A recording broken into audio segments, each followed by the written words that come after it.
Oh my god. Oh, that's so funny. That's so funny. You see my sister or you talk to her? Yeah, that's it. Yeah. She's in Mexico, yeah. Yes, yeah. Should be up the week of the Halloween just for a short period of time. Yeah. So no, it's not a pay. It's just identity. Like yeah.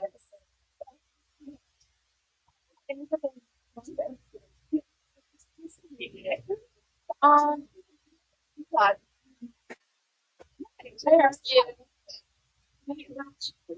Yes, I need to stay advanced.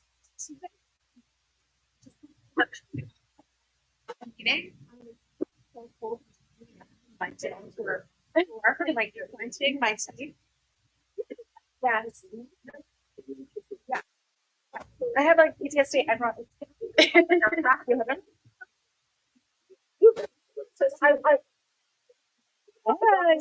were I were here. Good to see you. Yeah, you too.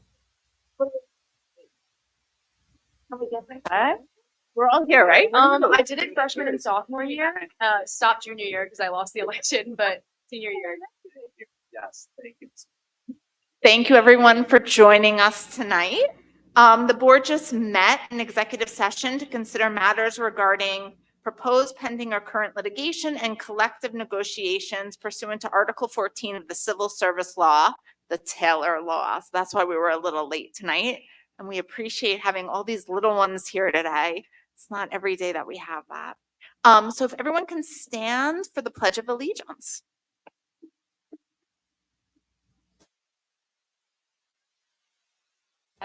Of the United States and for which it stands, indivisible, liberty and justice for all.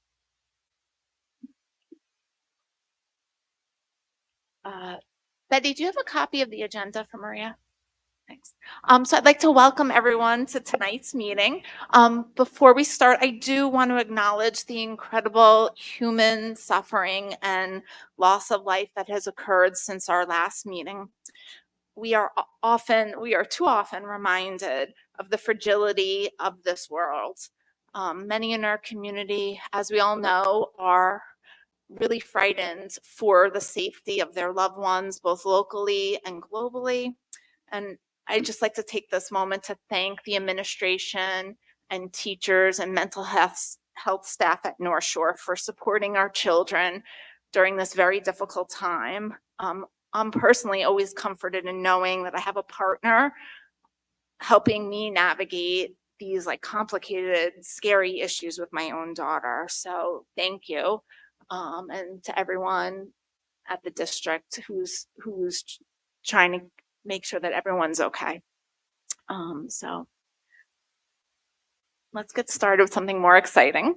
Our student recognition tonight. Right, good evening, everyone. As Dr. McCary said, it's always a great night when we have our students here. And so we're going to ask Dr. Smythe and Dr. McCary to come up with me to present these great recognitions.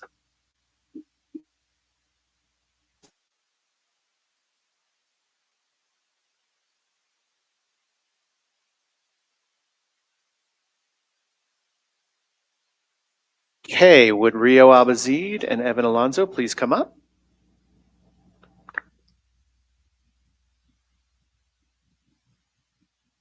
And we're going to say a couple of words.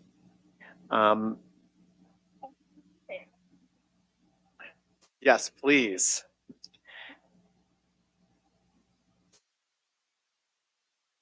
In honor of National Poetry Month, the America Library of Poetry hosted a student poetry contest during the month of April 2023. The poetry contest was open to all students in grades 3 through 12. Each student could enter only one poem of no more than 20 lines on any subject and in any style, so long as the poem was the student's original work.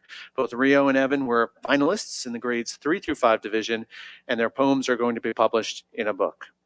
Both students received letters over the summer congratulating them on their work and telling them about the book. Congratulations, Rio and Evan. And we have a certificate for you and a pen.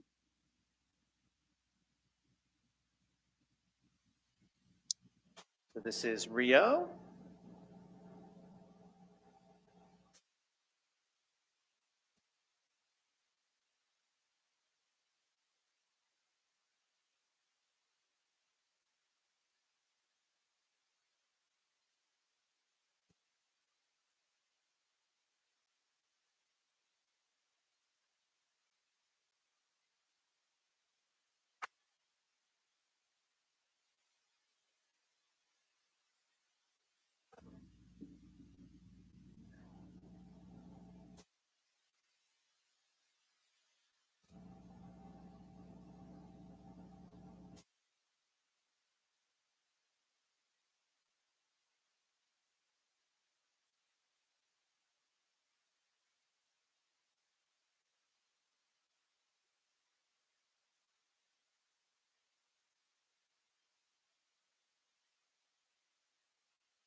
Dr. Smith just made a good point. We should have recited the poem. So we'll put those on the website if we have the author's permission.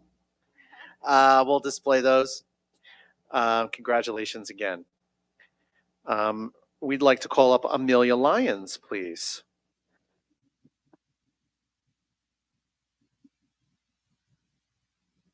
And we're here to recognize Amelia for the Cornell Cooperative Extension of Nassau County Student Art Competition. Amelia's Black Swallowtail Purple Flower art submission was selected as a bronze level award for the Cornell Cooperative Extension of Nassau County Student Art Competition.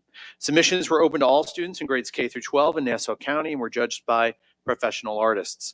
Amelia's artwork will be featured on a monthly page in the 2024 CCE Nassau Gardening Calendar and will also be featured at the Cornell Cooperative Extension at Nassau County's East Meadow Farm on Family Fun Day. Amelia, congratulations.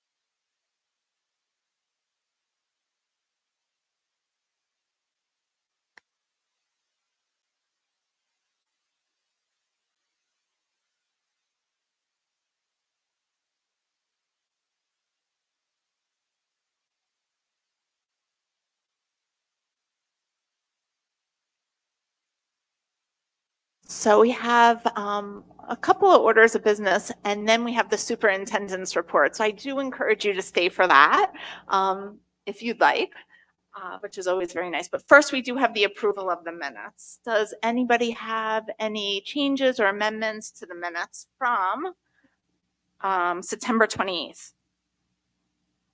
Okay, hearing none, the minutes are accepted. We also have action 5, the approval of the claims audit report. Do I have a motion? Second? Okay, any questions or comments? Just note that this is a review of all the transactions financially that are processed by the business office. And although we didn't have a perfect record, we had one invoice out of 285 that just had a 15-day late on the purchase order date. But it's a pretty great job by the business office, so I think it's worth noting. Thanks, Jamie. Thanks to your staff. Thank you. All in favor? Okay, thank you. Very exciting night. Right, Ava? Very exciting. So Ava is our new SGO representative. And now you don't know this, Ava, but we share something in common.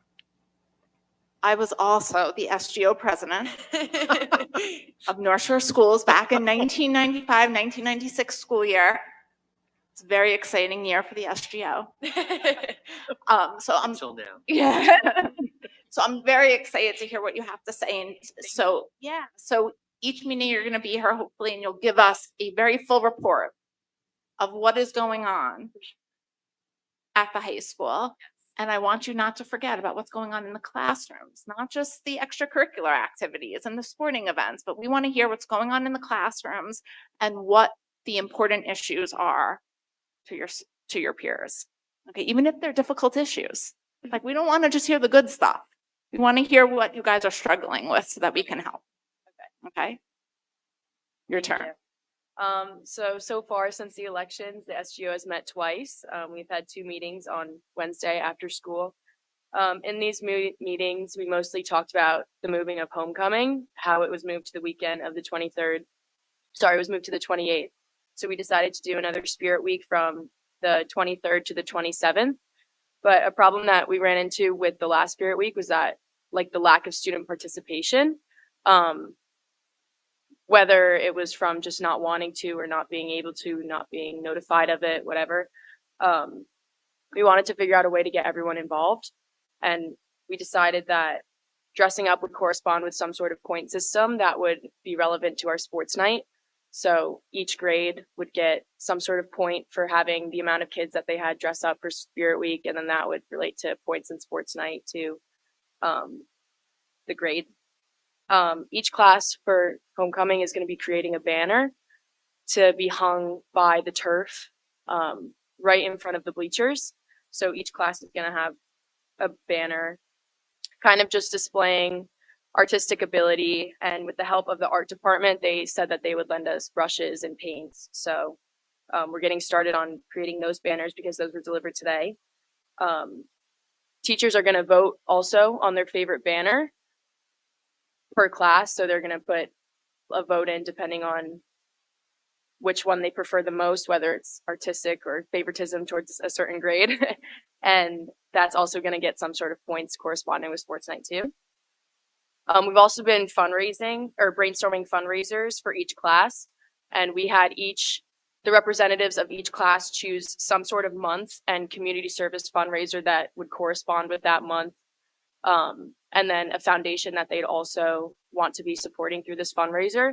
And those details are not finalized, but the underclassmen pretty much determined that they were going to take the earlier months, like November, December, because the seniors wanted to be able to finish their applications and just get like the first, second quarter stress out of the way.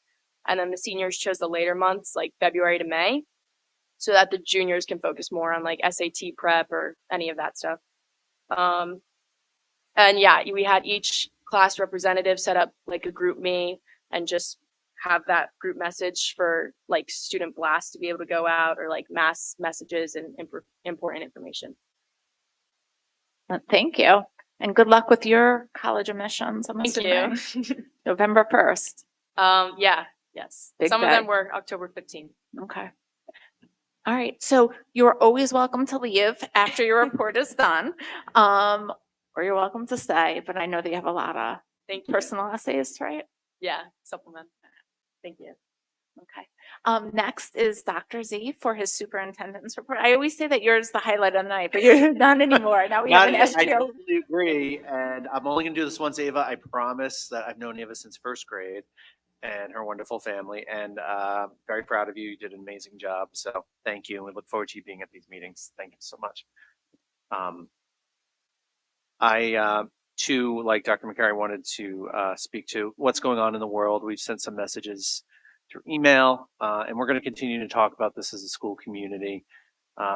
We are all horrified by the events in Israel that we had watched over the last week. Our hearts are with those who've been personally affected, but always with our students who are facing the hard task of processing and understanding the horrific images on TV and social media.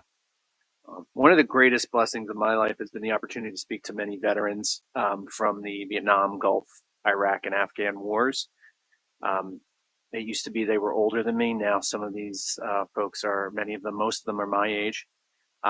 There's a reoccurring theme that's come up in these conversations with these brave warriors. Certainly that war is an awful thing, but even more so that the civilian impact of war is next level awful and beyond comprehension. And that is certainly what we're seeing right now. For children, parents, and families to be the intentional target is nothing short of terrorism and horror. One of the most horrifying stories that I heard was that of a 16-year-old Israeli boy whose parents did not survive in what happened this past week because they were shielding and protecting them during the attacks. Something no doubt we would all do for our children, and that raises an important question. How do we shield and protect our own children as we navigate these difficult images and the unstable global situation, which unfortunately has no end in sight? And when they have access to images and videos in ways that are much harder to control than ever before. This is the work ahead of us and ahead of us together. Our children are becoming older, younger, at a younger age than ever before each year. And the traditional wall between school and society is becoming more permeable than ever. Please know that we're on this journey together, and I hope this is an opportunity to come together in unity to help our students and to help and support each other. Thank you. On a much lighter note, some upcoming events that I wanted to mention for our community. The first is Coffee with Me, Coffee with Chris. We've sent out some mailers and we're trying to organize this a little differently than years past. We will have an elementary coffee next Thursday, week from tonight, 7 p.m. at Glenwood Landing Theater, and we're going to focus on elementary themes, the concerns of elementary parents, and really anything that any parent would like to talk about, anything from extracurriculars to budget to curriculum, anything at all. So we're excited for that. And then next Tuesday on the 17th, we have a parent university that Dr. Smythe has organized. This next parent university is on teaching the skills and dispositions of our shared valued outcomes. It's pretty funny. Miss Campy sent me Dr. Melnick's last opening day speech from 2016. And what I remember from this, and then as I was reading it, is this is when we established the shared valued outcomes in a big conversation with our faculty, and they've lasted that long. A lot of districts now, typical North Shore fashion, we were out of the gate first, and a lot of districts now are using these same concepts to establish a profile of a graduate. So we're really excited that Miss Kay, our elementary STEAM teacher, is going to lead this parent university, and we're excited for that. And on Tuesday, November 14th, we have another parent university on the science of reading with Miss Julie Ritter, our director of English 12th K through 12.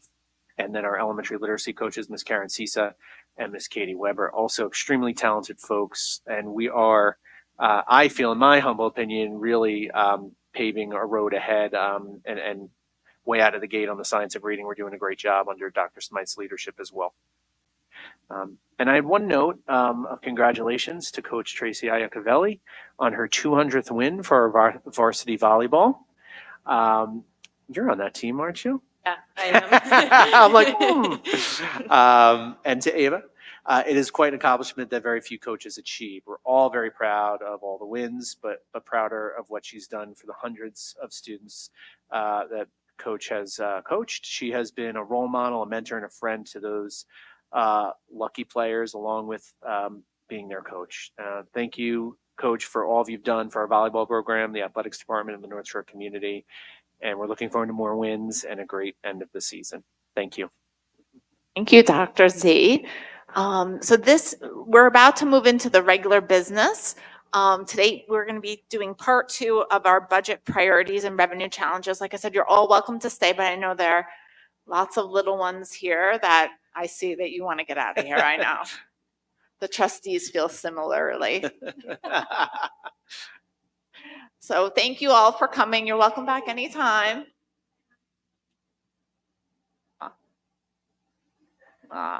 Thank you. Congratulations to our students. Yeah. Thank you, Ava.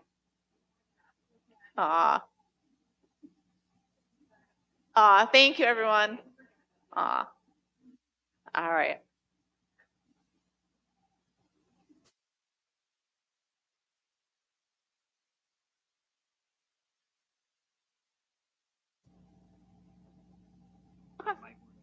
Okay. Yeah. No handouts.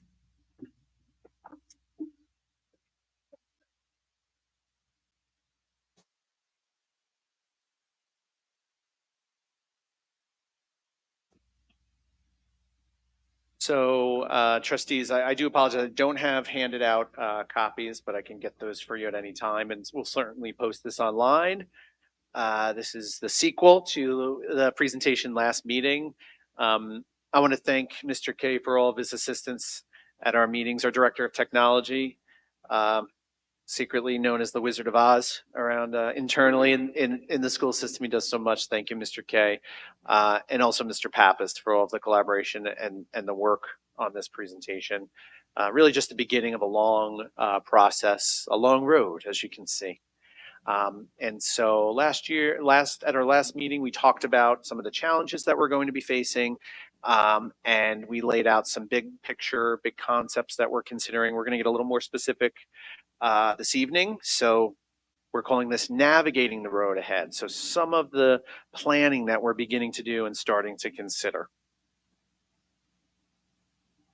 Just wanted to bring this back into the fold as we start the presentation this evening, and that is our essential question of how do we create the best possible experience for our students while balancing the pressures of revenue loss, rising costs, and the impact on taxpayers. And that's really what we are trying to do in this budget planning process, to balance the interests of our residents who no longer have students in the school system, our students themselves, our faculty, all of our employees and our administrators, and then we have parents with students in the system who are also taxpayers. So another different lens that we are looking at and trying to really appreciate and empathize the impact of this on all of those folks and all of those perspectives. So I really wanted to start this evening with where we ended last year. We last year had a budget increase of about 3.786% and a tax levy increase of 3.685%, which was under the maximum allowable tax levy increase, but admittedly, a larger tax levy increase. But we got to that point after we made many efforts in terms of cost cutting and efficiencies, and we're going to talk about that a little bit later. One area that I wanted to focus on tonight was the impact on our residents, starting with taxes. And we know that we've talked a lot in the last couple of years, and the last year in particular, about how the school tax becomes the individual property tax. Is a long road, very complicated, a lot of steps, and we're going to discuss that in detail because as you know, tax bills just came out within the last couple of weeks. One thing that we have spoken about is that with LIPA coming off the tax rolls as part of the Nassau County agreement with LIPA, homeowners have paid a far greater share of taxes than ever before, certainly more than when a lot of folks moved into the North Shore schools. The good news for this year is that that percentage really did not change significantly. It changed 0.08%, which is good news, meaning that the biggest increase that we had in terms of homes and condos paying more happened last year. And so now in this budget and these tax bills that folks are getting, we don't see a shift. We see 0.08 minimal. We see a slight increase in homes and condos and another slight decrease in utilities and businesses. And this is really, this is what we call the adjusted base proportion. In Nassau County in New York City, we have a 4-class system, and that's how taxes are broken up. Certainly when LIPA was on the tax rolls, that literally sucked out the weight of property tax from homes and condos. But as you can see, and we've talked about this before, ours has been a history where homes and condos once paid a much smaller share, and now that share has gone up significantly as the share of the utilities and businesses have gone down. And so even if we could have frozen time in the year 2001 and not increased any costs and not increased any budget, the adjusted base proportion shifting alone changed the tax picture for our homeowners. And you can see this chart that Mr. Pappas prepared. You can see that increase graphically. The blue line represents Class 1, the homeowners, paying more of a percentage of the tax.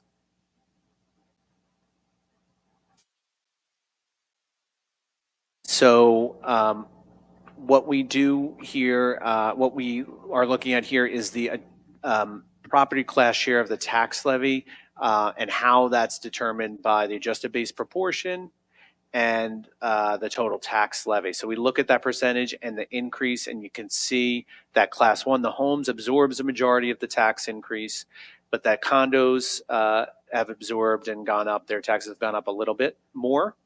And utilities and businesses have absorbed less than the others, overall resulting in a 3.685% tax increase.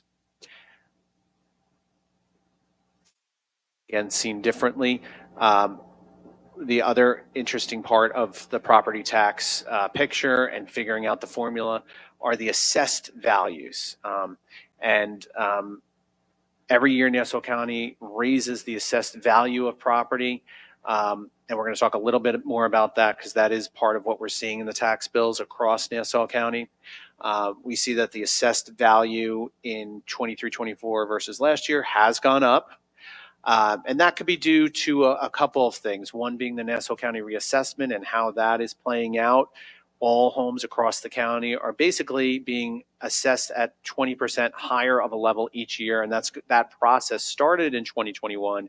It will end at the end of next year in 2025. But assessed valuation could go up because of new homes being built, home renovations, new condos being built. That's certainly something we see in class 2. And so all of these factors are what determine the tax bill. I know when residents vote on a budget, and I would say it myself about my own school budget, the levy to levy increase was 3.685%. Why is my tax bill not going up 3.685%? And it's because of all these factors that are part of the formula. Certainly in May, residents vote on the tax levy that's determined by the school district and put on the ballot. But then there are a lot of other factors that play in and that make each individual's home, the tax bill, very specific to that home. The adjusted base proportion, which this year didn't change as much, thankfully. Then the assessed value for class 1. And the class share of the levy divided by the assessed value gives you the tax rate. Each home has a taxable value. That is what has been increasing each year since 2021 by Nassau County. That taxable value is multiplied by the tax rate to get you your individual tax bill for that house. Now, there are a lot of variables here. For instance, if a homeowner grieves their taxes, that will lower the taxable assessed value for that house. And so we do see in some cases that taxes actually went down last year. Usually that's related to a grievance or another exemption that cuts down on taxes. We're going to look at a few examples, but I did want to remind folks of the Land Records Viewer, which is a great resource. We do want to have an event, well, certainly at our community budget forum, but another event where we look at this with folks so that they can understand the formula, because it is very convoluted, very complex. But you can really look this up for any home in Nassau County, and it's something we've done just to understand what's going on countywide, what's more specific to North Shore, and we've learned a lot over the last couple of years using this tool. This is very important. One thing I want to say is that in any Nassau County school district, even if a budget does not increase, most likely the property tax would go up because of what the county is doing with their reassessment. Every year since 2021, there is something that the county instituted called the Taxpayer Protection Plan, which is a gradual increase in the assessed value of the home of 20% per year. And that process will end next year. So that means even next year, if we have a 0% tax increase, people's taxes will increase if they don't grieve or if there's nothing else that gets in the way of increasing that taxable value. I'm going to show you hard numbers from different school districts to illustrate this in a minute. That'll be completed next year. It's a highly variable one. And the way I illustrate this is looking at homes on the same block next to each other in multiple school districts. You'll see it in a second. And again, this means even with no school district tax increase, property taxes would increase. I've talked to several residents where we look at, for example, their taxes went up 10% or 11%, and they said, you know, Chris, Dr. Z, why is this happening? And I've, in many cases, looked up their address, figured it out. And the truth is, in a case of, let's say it was a 10% increase and that amounted to $1,000, $367 of that is the school tax. The rest is from the reassessment. Now, I'm not using that as an excuse. I'm not saying that that means that we don't need to change anything, but there's more at work here, bigger forces in Nassau County and in all school districts that we need to consider as we make these decisions, certainly, because that's another pressure on our residents. Certainly, tax exemptions and grievances can mitigate this and bring the assessed value of your home down. And so we do see some residents whose taxes actually went down, and that a grievance is usually part of that. We did have a tax exemption workshop at Seacliff Library last week, and that was a week ago today. There are a few left. I will be messaging that out because it's really informative. And it really is a workshop where you go, you bring your paperwork, and folks from the county do have that knowledge to help you see what you are eligible for. And the district participates in a lot of different tax exemption programs. Okay, so this is what I call the fun part, where we look at how things have changed. And we did look at this last year. These are 3 homes on the same block in Glen Head. And, you know, while each individual home is different, the pattern, I would argue, is the same across the district and across the county. Certainly, individual values of homes would change. So home 1, you can see the assessed value. The county has raised that over the last few years up to $942 from $803. And you can see the increase in taxes each year. Home 2, same thing, started off at a lower assessed value, and the value of that property has increased differently than home 1, and so the amount of tax has gone up differently than home 1 as well. In home 3, similar pattern, and so you see different rates of increase, and that's what one thing we're seeing is because of the specific valuation of each home, the level of increase, because we're talking about a 20% increase, that 20% means something different to each home. So you see some go up a little less than the others. None of these homes, I believe, had grievances on them from the sample. That is where you might see an actual decrease or a dip in any one year. These are 3 homes in the same block in Herricks, and you can see same kind of pattern. So again, just trying to illustrate that this is happening across Nassau County. I believe Herricks had a lower tax increase than us on their budget, but still looking at these 3 homes on the same block, you can see from last year to this year, you know, a $650 increase on home 1, a $1,000 increase home 2, and a $1,700 increase home 3. All these homes are next to each other in the Herrick schools. And Syosset, and you can see these taxes are higher than those in the North Shore schools or in the Herrick schools, but the same pattern of assessed valuation going up. In this case, about a $1,500 bump, or I'm sorry, $1,300 bump in home 1, a bump of about $1,100 in home 2, and a $1,200 bump in home 3, but that same pattern. Again, I believe this levy was lower than North Shore, but you can see that that's more than, let's assume this was around 2% for Syosset. It's more than a 2% increase. Same with Herricks and same with North Shore, more than the school tax percent increase, and that's because of these bigger forces at work. And again, if any resident wants to, we actually, Mr. Pappas, enjoy looking at this, trying to figure this out for individual residents, and we've done that and try to help our residents to navigate that. In addition to the more global work we're going to be doing this year to bring expenses down. I found this interesting because we talked about assessed valuation and what a home that is assessed at a certain level would pay in different neighborhoods. And you can see there's a lot of variation. I have to say I was surprised by this. Some of the towns that if you own a home that would be assessed at $750,000 in the county, I was surprised at some of the towns where you would pay more than in North Shore.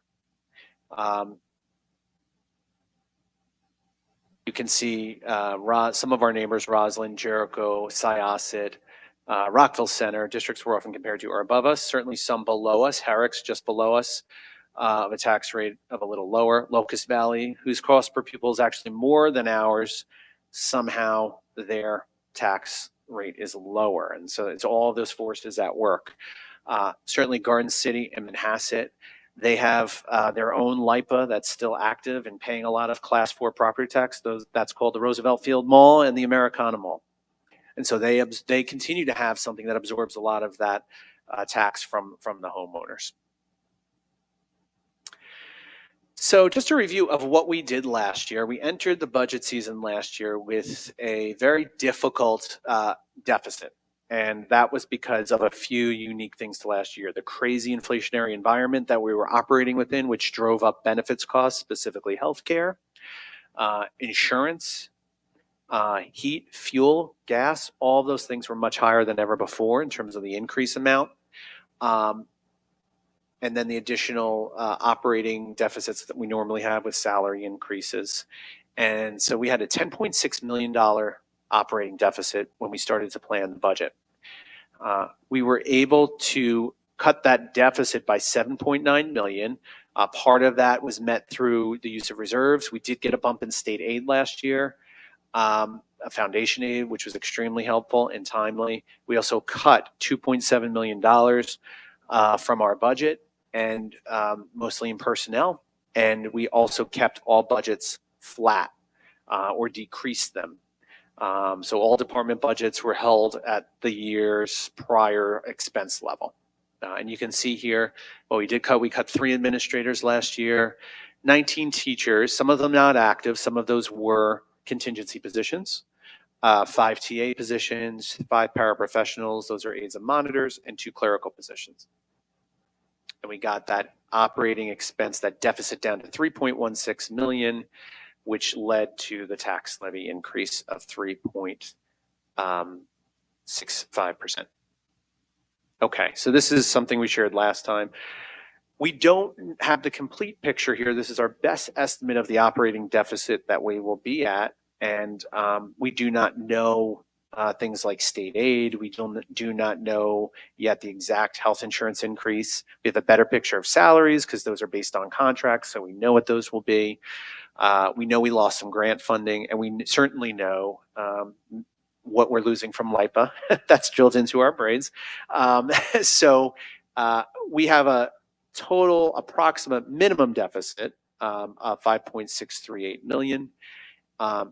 Based on our tax levy from last year, a 2% tax levy increase based on last year's budget, which is kind of what you always aim for, would be $1.78 million. And that means we would need to find at least $4 million somewhere else. Hopefully a little bit more state aid. We don't think we'll get the bump we got last year. We'll have to look at reserves. We'll have to look at revenue generation. And we will have to look at more efficiencies and cuts.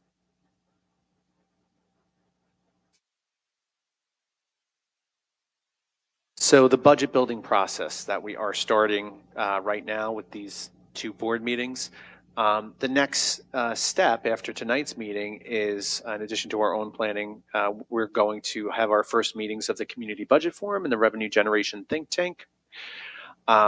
We will then speak with the administrators and talk about the district goals and our assumptions, and we'll touch on that before the end of the presentation, what some of those directives will be this year that are a little different from last year. We will then have administrators formulate their budgets around these goals, around the strategic plan, and building initiatives. We will then meet with each administrator. We have a series of about 20 to 25 meetings with even Michelle Hall and John Hall, our buildings and grounds directors, all of our principals, curriculum directors, and Ms. Straber and Mr. Pappas set those meetings up. It's a lot of time, but a lot of great process there. We will review prior year's budgets to ensure that programs were implemented, to make sure that expenses that were budgeted for are justified, and that will inform what we do for next year. We look at the last 5 years. Mr. Pappas did a lot of work on this last year to make adjustments, especially going through COVID in that 5-year span. There were some irregularities in terms of expenses that were temporary because of COVID, and now we're getting back into more of a normal school operation. Looking at contracts and reviewing any new staffing requests. Looking at trends in terms of healthcare and employee benefit costs. And then here are some of the directives that we are going to offer. We've always operated on zero-based budgeting, meaning that we don't just roll over. We ask our administrators and Dr. Smythe, myself, to start at a zero-based budgeting meeting, building from scratch. And that's unique. I think a lot of school districts, it's common to just kind of roll over what you had, maybe increase and modify from that, but we're talking about building it from scratch. Last year we asked departmental budgets to be flat, and this year we're going to ask for reductions in all departments. How much will be dependent on what is needed, but we are looking for reductions in departmental budgets as well. Here's a just an overview again of overall major expenditures, and just to identify really the areas where cuts are possible are unfortunately instruction and employee benefits. And the two are tied together because employees' benefits are derived from the number of employees that we have. So far, with the cuts we made last year, we were able to really preserve program for our students. And we believe strongly that while we've made sacrifices, a lot of those sacrifices are being felt by the adults. And our administrators have done a great work. We have a lot of curriculum directors, our 4 major ones who've taken on new roles. They're doing more work and doing great work. The general support portion of the budget where we have our custodial, our buildings and grounds, our insurance, our legal fees, that's where it's harder to find expenses, but we will look there too. It's harder to find savings on expenses, but we will look there as well. So just some thoughts on next steps. I talk here, this language we use with supervising students and supervising faculty. Is it will or is it skill? When somebody's performing something or doing something, is it a matter of them not having the skill to do it or not having the will, not wanting to do it? And so we'll often have those conversations when we're talking about new teachers or our students or even myself. I'll be honest with you. Is it a matter of will? Is it really I don't want to do this, or I'm having some kind of reaction to this feeling unnatural? Or do I really need to learn? Do I really need to figure out and get the skill or get outside support for a student or a teacher? Things we're going to have to look at this year: class sizes and the number of sections of classes. We talked last time about looking at different grades differently, prioritizing smaller classes for our younger students, and perhaps making classes slightly bigger for our older students and reducing sections. We do anticipate some retirements this year, so to some extent, the class size and section adjustment could be a natural process whereby we don't replace teachers who are retiring. A harder conversation is about programs and eliminating programs or modifying programs. Non-instructional budget cuts, which are harder to make and harder to find savings there. And of course, a flat budget or a reduced budget mentality in all of our budget meetings. So one thing I'll argue is that I think we know what the costs are in these when it comes to class size and faculty, and it is a matter of will. It's pain. It's hard to talk about this, but we know what the costs are. We know what the expenses are. It really is a matter of what do we do, what's the cost benefit, and how do we do it in a way that impacts our students as little as possible. One thing to consider are class size caps. Do we want to establish those or start to talk about reasonable expectations for having slightly larger classes? This is just an example, and how that could help us save and not replace teachers who retire. And I will tell you, even with those numbers in other districts, you will see, again, to cite that, the North Shore tax bill is not the highest, but we do have very small classes. And some of those districts that are lower have very large classes. You know, it's common in some districts to have 28, 27 in an elementary classroom. We've never had that historically at North Shore, so that is something to look at. And one thing to keep in mind, we'll talk about this publicly, in general, when we cost out a faculty member, it is about $120,000 when we think about benefits. Of course, when teachers retire, they're making more than that. They're at the high end of the salary scale, so there is some variation there. But in other words, you know, and again, I don't want to alarm anybody, but I do think it's important we have frank conversations to find that $4 million. If it was all through cutting, which we're not proposing necessarily, that would be 32 teaching positions, which was, you know, really drastic. Again, that's not what we're advocating for, but just to give you a sense, $1 million is kind of what it costs for 8 teaching positions. Another thing to consider is program modification. The electives we offer, enrichment opportunities, duplicate offerings. If we have 3 different variations of 11th grade English, that's the example I use. I'm sorry, Ms. Ritter. I could say the same for social studies. But are there duplicate offerings, redundant offerings? And that's something that we talk about K through 12, I think more at the secondary level. And then extended period classes like labs and things like that that aren't mandated by IEP. Are there other ways to offer that support?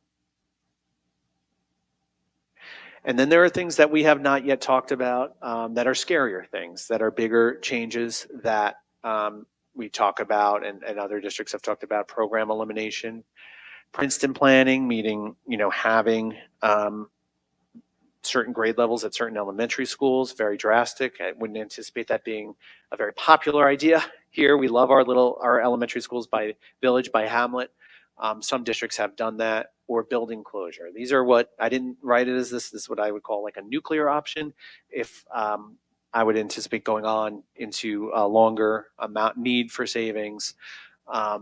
You know, so avoiding these kinds of things certainly is something we would advocate for, to not have to get to that point.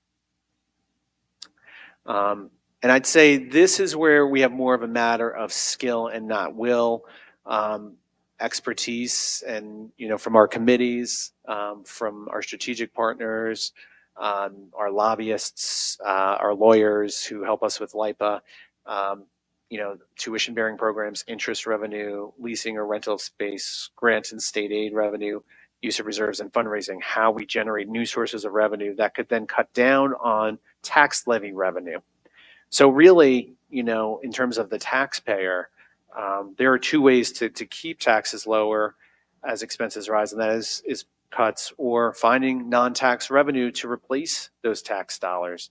That's certainly a more desirable option because that would not impact students. It would preserve program. So, you know, next steps after this discussion this evening from Mr. Pappas and I are setting up those initial meetings with our community budget forum, also with our revenue generation think tank. I would like to consider having smaller discussions earlier on, not just in March. This is something the district has done before that I think is helpful to get input. Thinking about the community budget forum or even those conversations that I'm talking about with smaller groups, I think it's important to look at the budget line by line with folks in a very thorough way. And going through and having conversations about those line by line to really get to a deep understanding. Certainly, we talked about this community budget forum last year. I think we had a good year last year, but we talked about starting earlier. We talked about really digging into the budget in a more specific way. We today did have a meeting with Assemblyman Levine, who is giving us a small grant we're very grateful for, but continuing to work with our strategic partners, DHC, our lobbyists, and our lawyers who help us with the LIPA situation, and talking to the state, talking to the executive branch and the legislative branch. Our LAC committee will be holding events, and this will certainly be a big topic that is discussed when we have our legislative breakfast and other events as well. And perhaps making a trip up to Albany, like the district has done in the past, to you know, advocate for certain funding sources that we need. We are doing this in little ways. We're making sure that we claim all of our students who are entitled for free and reduced lunch so that that can help us in our foundation aid formula. We have questions about the high tax impact aid. That is another smaller section of our state aid run that we showed you last time. And so we're confident that some of those state aid numbers will go up, but we don't know the amount yet. I think we do get initial numbers in November, right around Thanksgiving, because I remember last year, the Thanksgiving miracle that was quickly taken away by the nice ship on Miracle. But we will have some of those numbers coming up. So that is the end of our presentation, and we look forward to a good discussion. Thank you.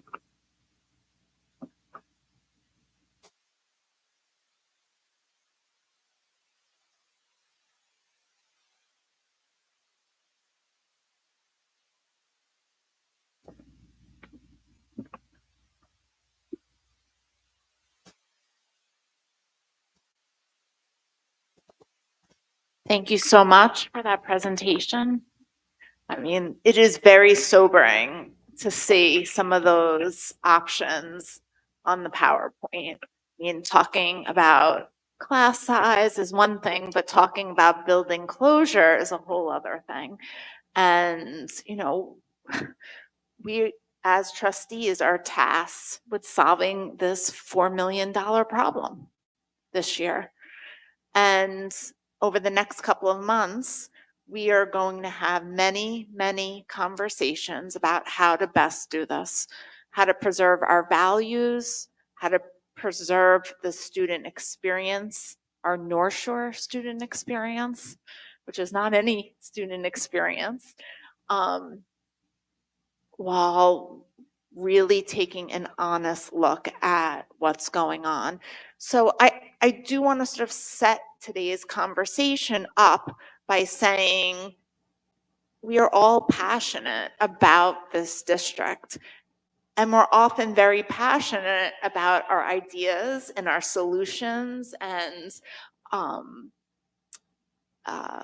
different strategies to solve this problem. I think it is important that we all listen to each other and come with very flexible attitudes. I think that everyone should feel very safe to make creative out of the box suggestions. I think we should not be afraid to make mistakes in what we say, to take risks in ideas, because it's that type of creative problem solving that actually helps solve complex problems. So I ask that everyone is sort of open to hearing each other's ideas, and hopefully by the end of this budget process, we'll have a lot of solutions that we feel good about. So who would like to start?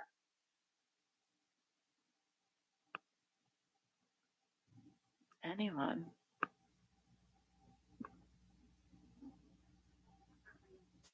Go ahead, Marianne. I'll start. So, thank you for the presentation.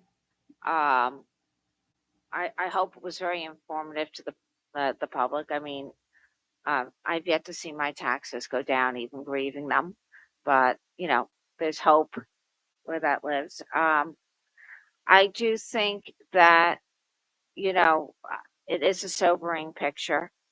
I mean, I think we've, you know, in terms of some of the ideas, we've really been spoiled for many years, you know, with the lower enrollment at the elementary level. That has led to much lower class sizes.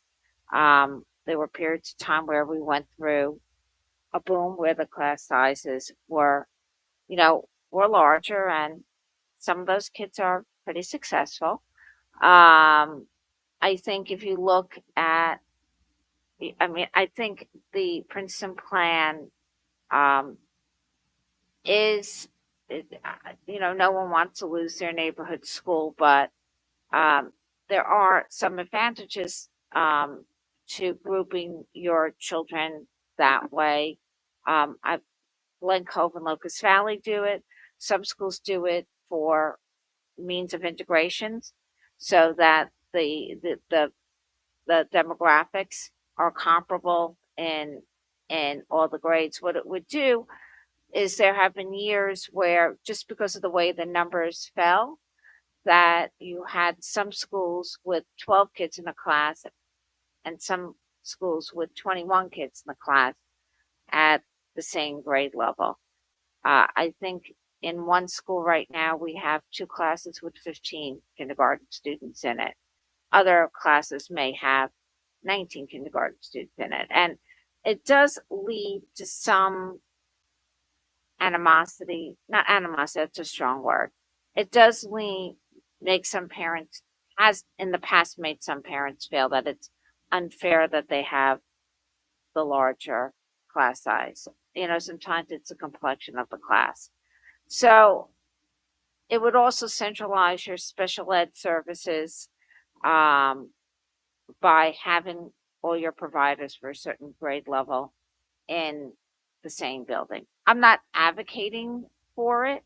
I'm just saying there, you know, while it is, you know, unappealing on the surface to lose your neighborhood schools, it does have its benefits. I think the integration when they come to middle school where they're all together for the first time, that transition would be so much easier if they were together from beginning to end and you wouldn't have this, you know, Seacliff versus Glen Head versus Glenwood Landing. I mean, there are some, you know, advantages to it. Obviously, that's not where we want to start.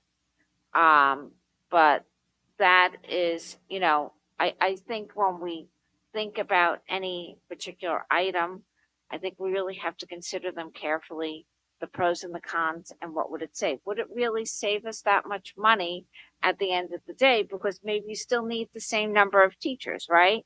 You have to add in the transportation costs because now you've got to bus everyone, right?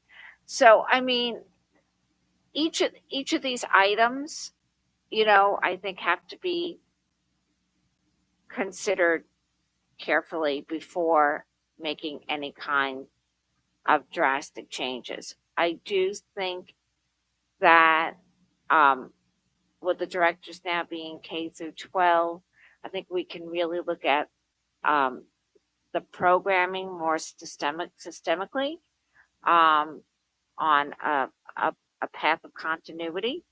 I think there is a lot of duplication at the high school, and I think what that does is that it takes away from other courses that could be offered, maybe more business courses, maybe more engineering type courses that we haven't even embarked upon.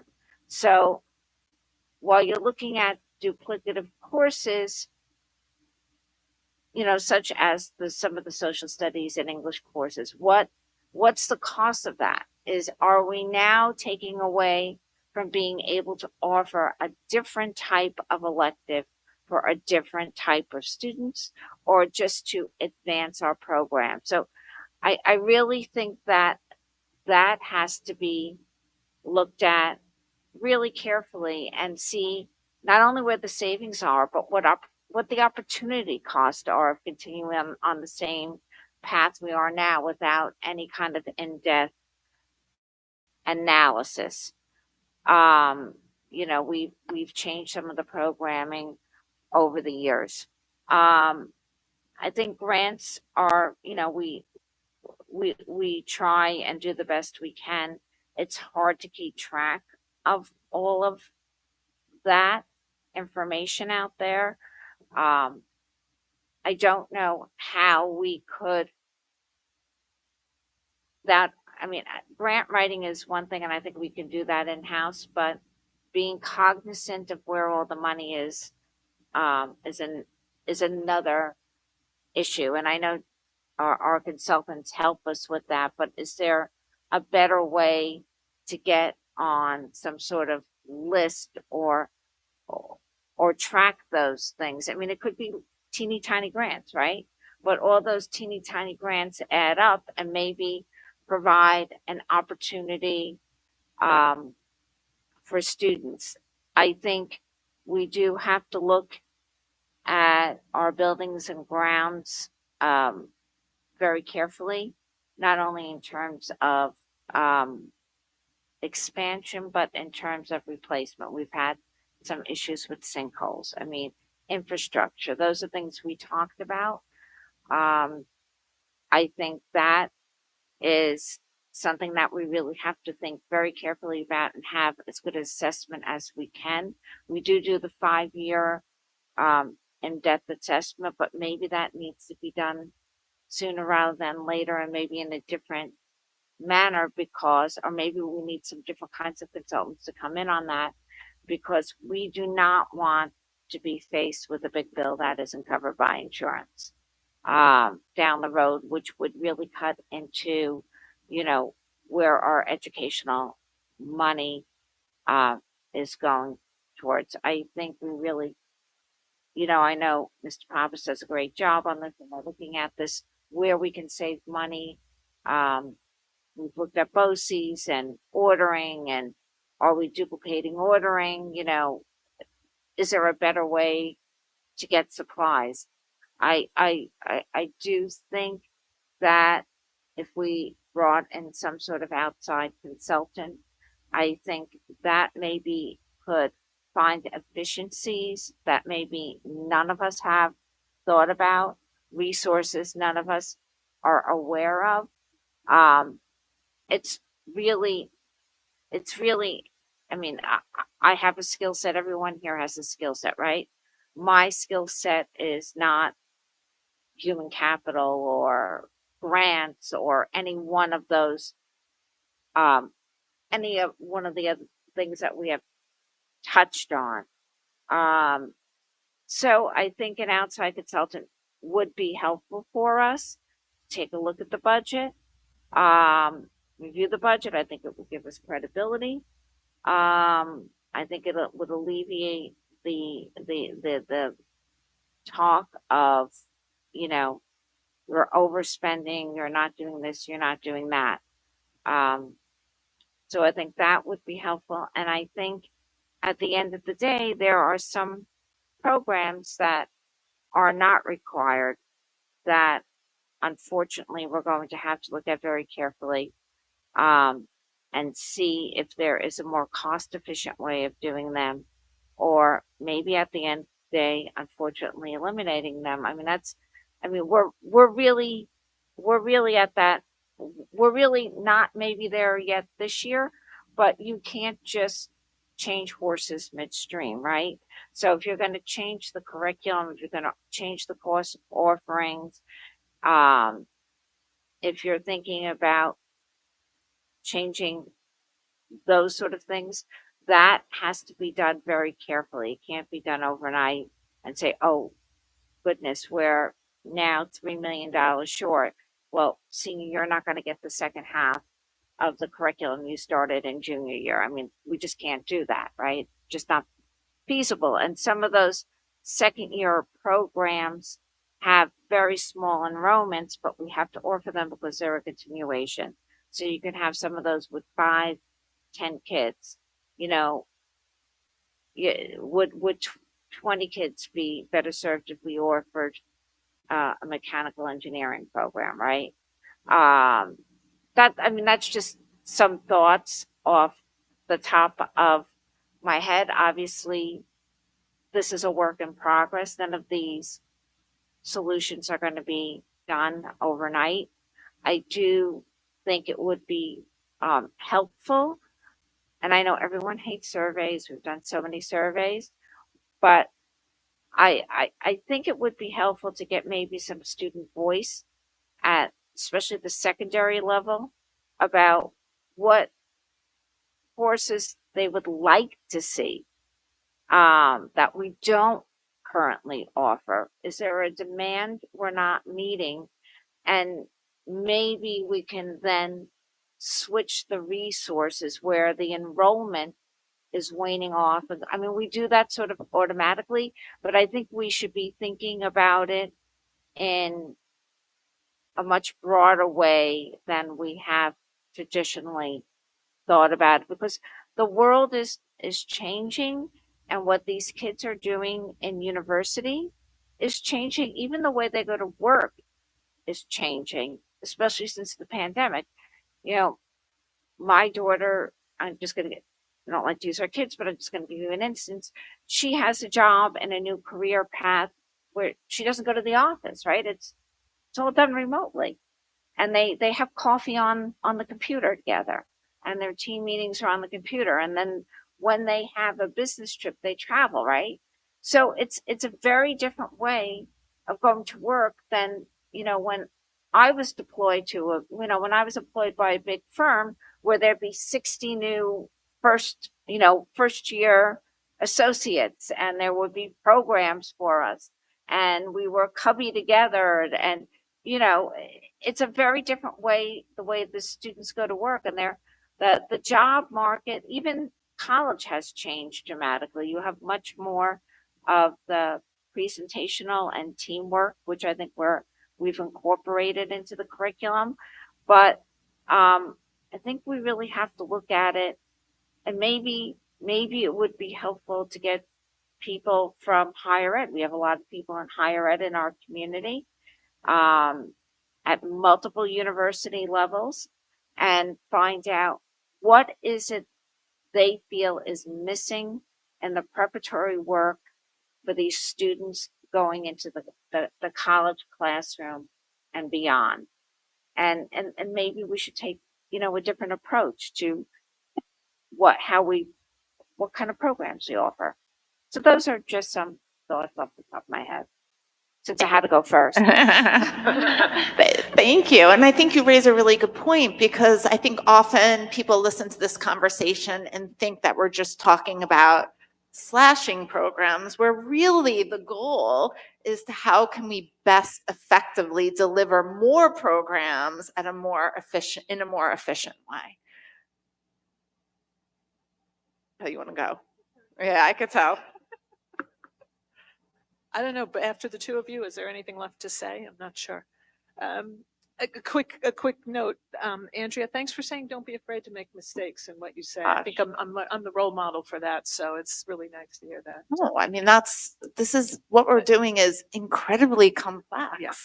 And, I hope the community understands that our school board training is just a couple of hours long, but that making mistakes and coming up with, ideas that don't work is sometimes how you actually find the ideas that do work. So I think it's important that working as a team, that we're all sort of open to that. And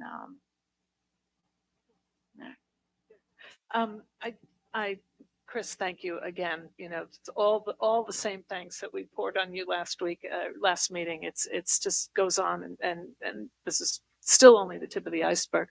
I always want to start with a few clarifying questions for me, and then I'll get into my lengthy comments. You mentioned you reviewed some of the big pressures that you had to tackle last year, the mountains of cost, and one of the big ones, of course, was the inflationary pressures. I'm just want to note that, at least as a consumer, I haven't noticed anything better than those inflationary pressures staying the same. They're certainly not dropping, right? But are you suggesting they may not be getting much worse this year? I mean, I'm still paying, $3.79 for gas, so I'm sort of, Yeah, I think I'm going to let Jamie respond. I mean, that's the hope. Certainly, we know crystal ball, Right. But Yeah. we don't have those same pressures, because last year was the whole absorbing the increase. The increase stays the same. That's still is in the budget now. it was a hit that happened quickly and had to be accommodated over a shorter period of time. Correct. Okay. I think too, I just want to add, it's where the inflation is happening, and it happened. It was this nexus of inflationary pressures in specific areas like healthcare that are big budget drivers for us. So you had very specific inflationary pressures in specific areas that we always try to keep down. So we hope that is different this year. Good, thank you. Okay, cross that one. And I wanted to clarify can you just speak a little bit more, Chris, about what examples of extended period classes? We have at the secondary schools, at the middle school and the high school. Some classes, usually on alternate days, that will run longer because of lab periods, just more instructional time in some of our math and science classes. Again, yeah, we've got to take a close look at that, kind of like class size in kindergarten versus class size in fifth grade. You know, there might be places where Dr. Smythe and I and leadership team and you don't want to touch. There are some, I'd say, some at the high school where all students get the extended period, where I think a lot of students, going back to Trustee Russo's point about optionality, would want more optionality in certain years. And so I think those are some areas there. So just to make this as basic as I can, Sure. my experience is so far only limited through middle school, but and I was fascinated, you know, when we got to middle school and I realized, wow, some classes are actually, you know, 90 minutes long. This is pretty cool. And the way it's alternated, I mean, the scheduling is incredible. It's impressive, but it's actually discretionary. It's because we are trying to offer these things at a deeper level that we are choosing to make certain classes longer based on our expertise, your expertise as educators. Am I saying it best? I really want to say Yeah. Yeah, I saying would it say That's some of it primitively. is and some of it isn't. So for example, in science, you need the seat time for labs. Right. But So that, all but that schools do that. aside, Yeah, but some of the things we have in math are an additional time that other schools might not offer. I'm seeming to remember in sixth grade, English and social studies were potentially longer, weren't they? Yeah, right. Okay. I'm, you know, certainly in really admiration and awe of that. I think that's a tremendous thing that we offer. But okay, so let me see. Get back to my list here. I think that was actually the two biggest questions I had.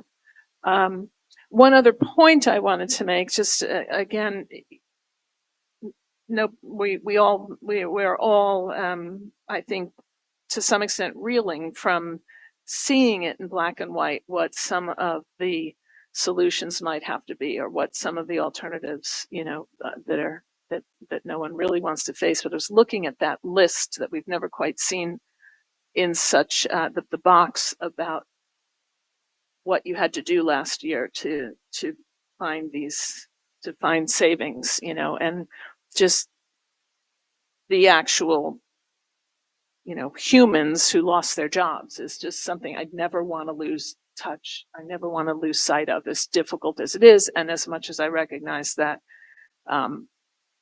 it might have that we literally might have our hands tied at some point, it is something I just don't ever want us to lose sight of. So I had to say it out loud.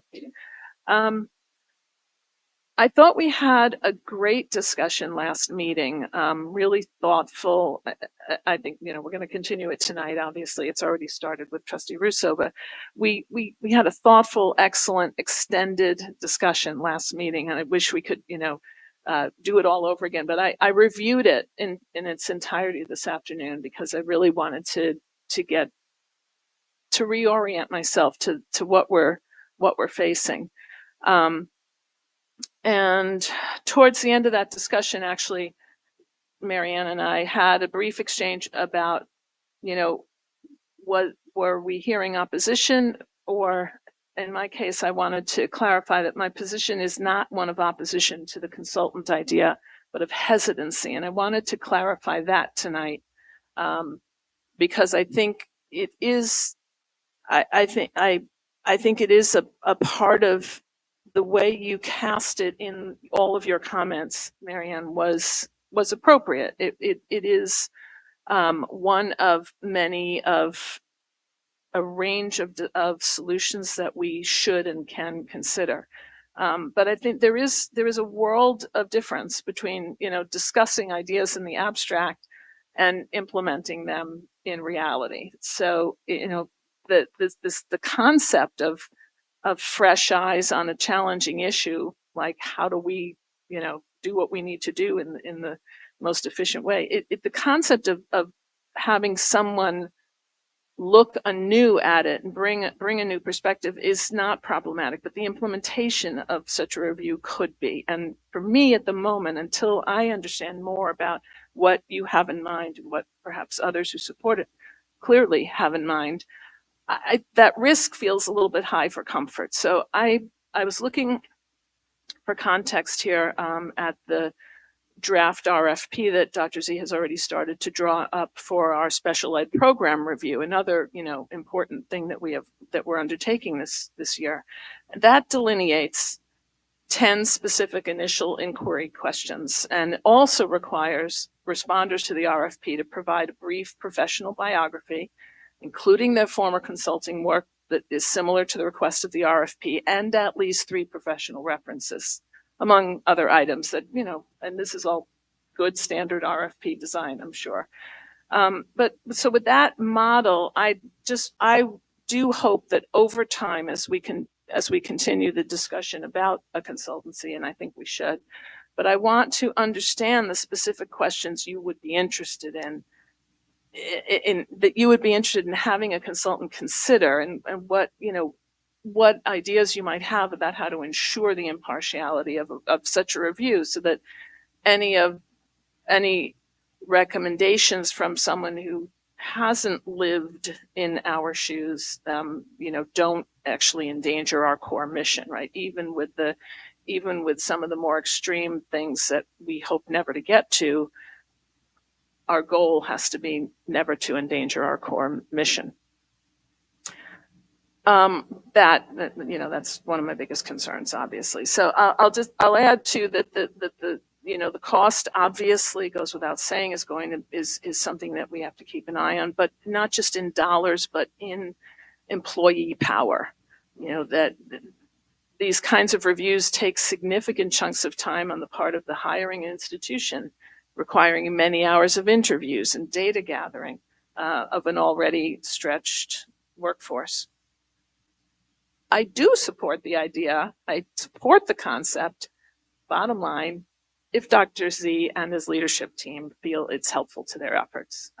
As I said last meeting, and I want to reiterate it, we've seen what you can do. We've seen how you have tackled the mountains of challenges to borrow change it a little bit, borrow your phrase, and produced something that was very workable last year. And although it's incredibly, it's intimidating again this year, I have no doubt that you can do it.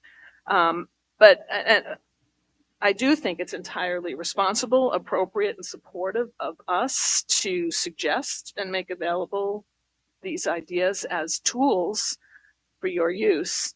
In fact, I started dreaming about this consultancy and thinking, the way I wish it would work, or if I were sitting in your shoes, which I never will be, but if I were sitting in yours, I would be looking for it to be something more like, that concept of a kitchen cabinet of experts, people that, I picture being available to you to, sit around and bounce creative ideas off of each other, and really, like you probably did at the superintendent's conference, but have it be more available than once a year, or once every other year.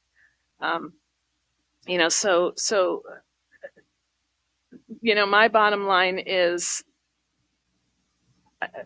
we keep the discussion going, we keep the option open for you, but we also all work very hard to, as you need us to define very clearly, how, if we're going to proceed, how it could work so that it is of maximum use and best bang for our buck. The cost benefit analysis is what it should be. A couple of just sort of postscripts to that are that I do think, and I think I said it last meeting, but I want to say it again, that, and Marianne, you just touched on it, that we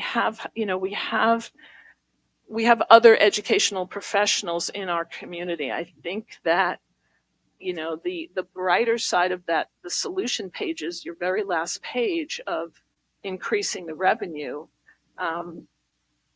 through even the revenue generation committee, where we want those people, we do want those people to come. Maybe we need to reach out to the ones we know and really urge them to join that committee. And that this is a way to tap the consultants in our own community. That's we've started to put mechanisms into place. You're about to really step that up. When we just, you know, we have good ideas, and we need to pursue them. Yeah, I'm gonna leave it there. Thank you. Thank you, Maria. I'll go to this side.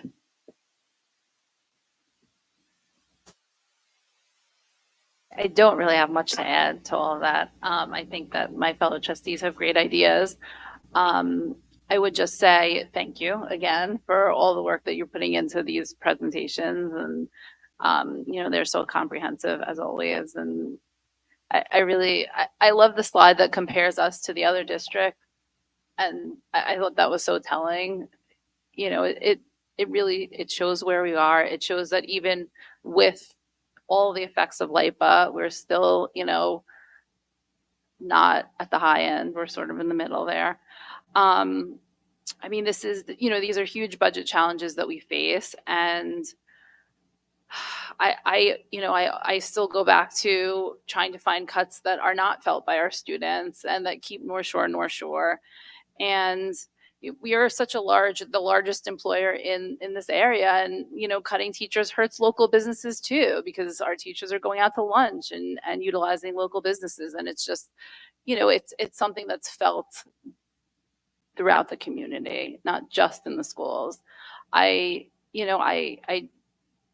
think that small class sizes, you know, have our teachers obviously have much more opportunity in small classes to ensure that the students are getting exactly what they need. You know, I thought I liked your caps because I feel like they're still, you know, reasonable. And you know, my son is in one of the largest grades.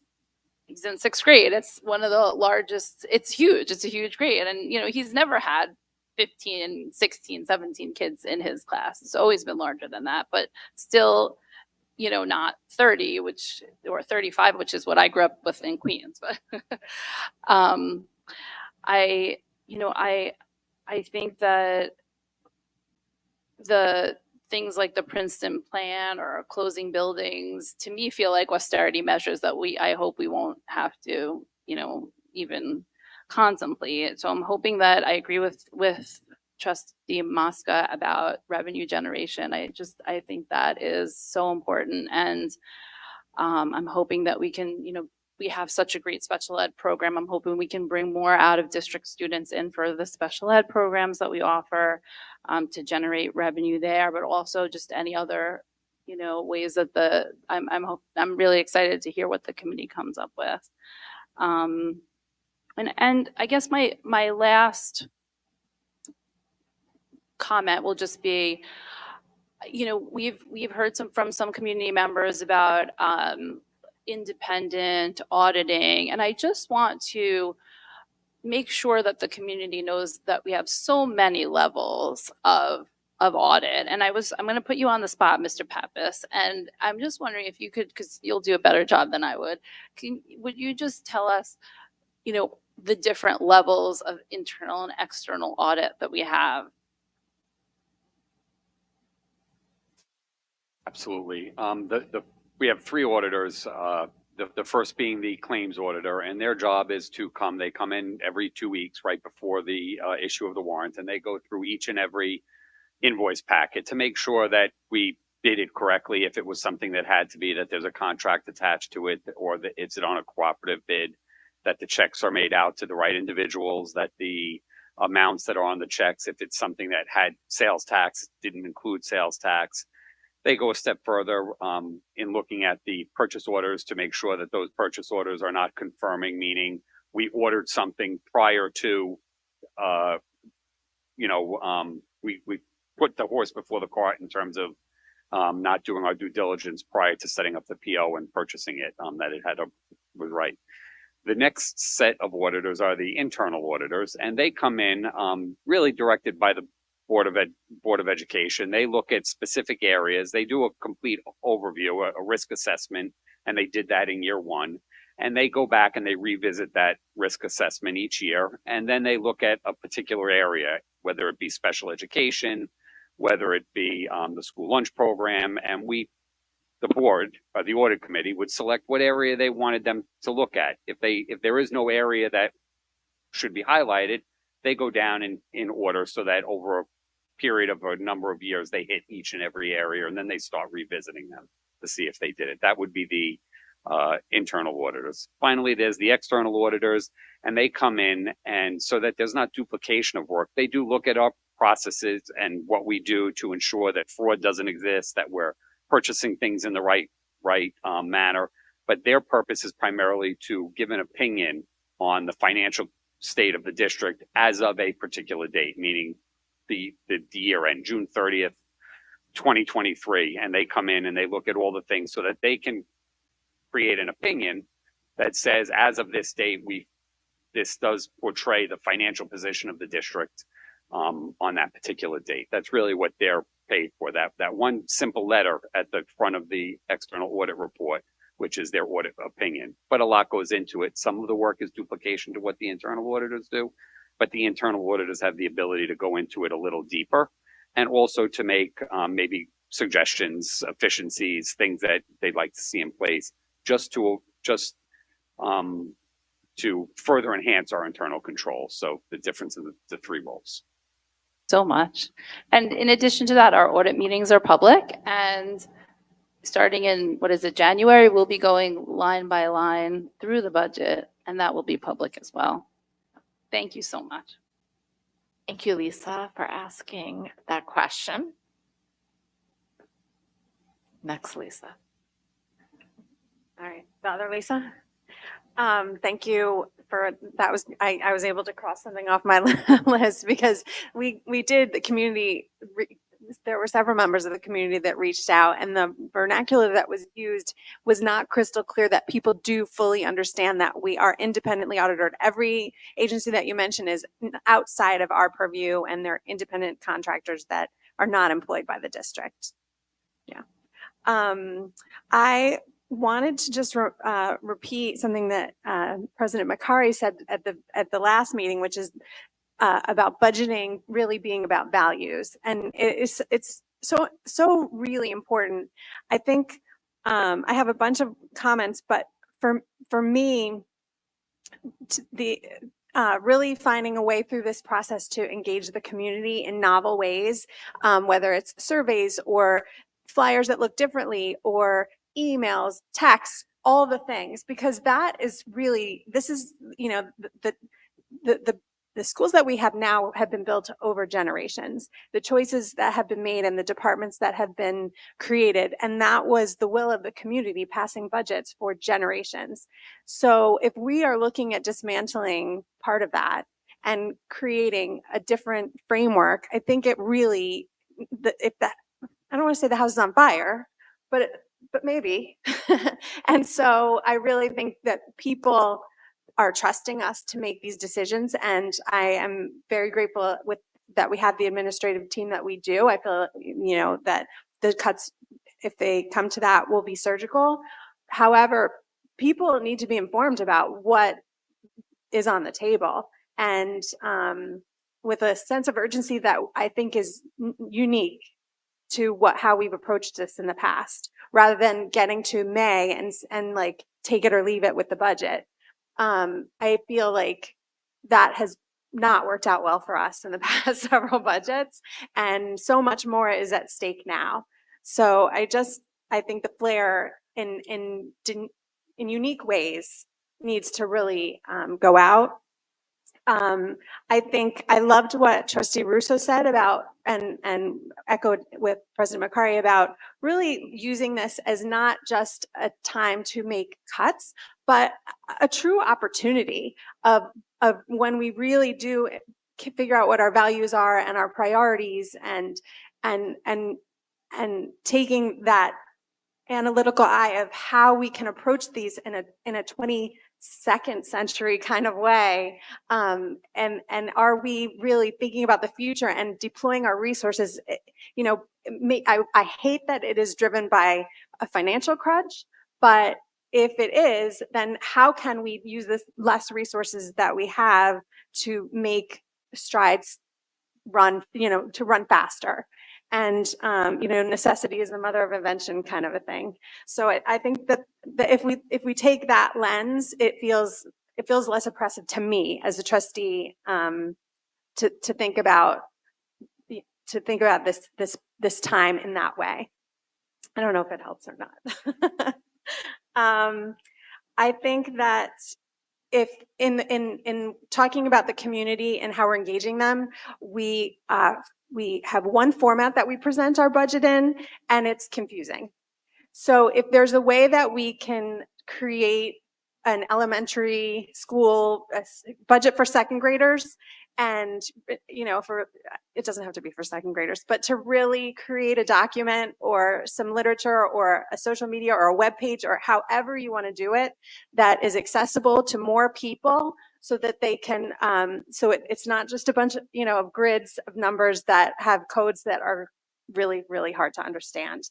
That it's that we know what we're spending money on. I mean, I met with you this week. I know how much our FLES program costs. Like, we know that we have made choices to differentiate ourselves as a district by how we approach these. We know why we're spending more money than other districts on it, but not everybody else does. And so that is really, we get those budget narratives in a different way than maybe the community gets it. So I think we really need to change our approach to how we're communicating about our values and about why we're spending the money that we are. Because it feels very different to me than in the past. And, the other piece of this too, and this has been touched on before, so sorry about repeating, is the cost benefit analysis of it all. So we could say, sure, because I have said it, we have 5 languages that we offer at the high school level, which is bananas. Nobody else in the North Shore has 5 languages that we offer. Okay, let's cut a language. We're saving $30,000 a year. It's just not, compared to now our investment in early class starting in kindergarten and all of these options. Now we are top of the state in terms of our biliteracy. So these investments are evidence-based and valuable. So, and now I talked about dismantling them, but to save what?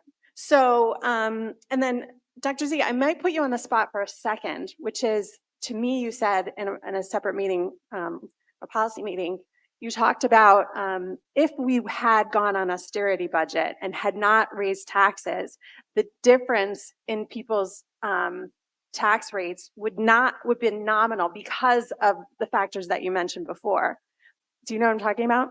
Yeah, and I think I long for the time, I think as all Nassau County residents do, when this reassessment phase in is over, because then I hope we'll see more of a one-to-one translation between the school budget and the property tax increase. But basically, because things keep shifting, a large part of the tax increase, again, this doesn't absolve us from having to look at our expenses and keeping in mind all the pressures that we're all, under.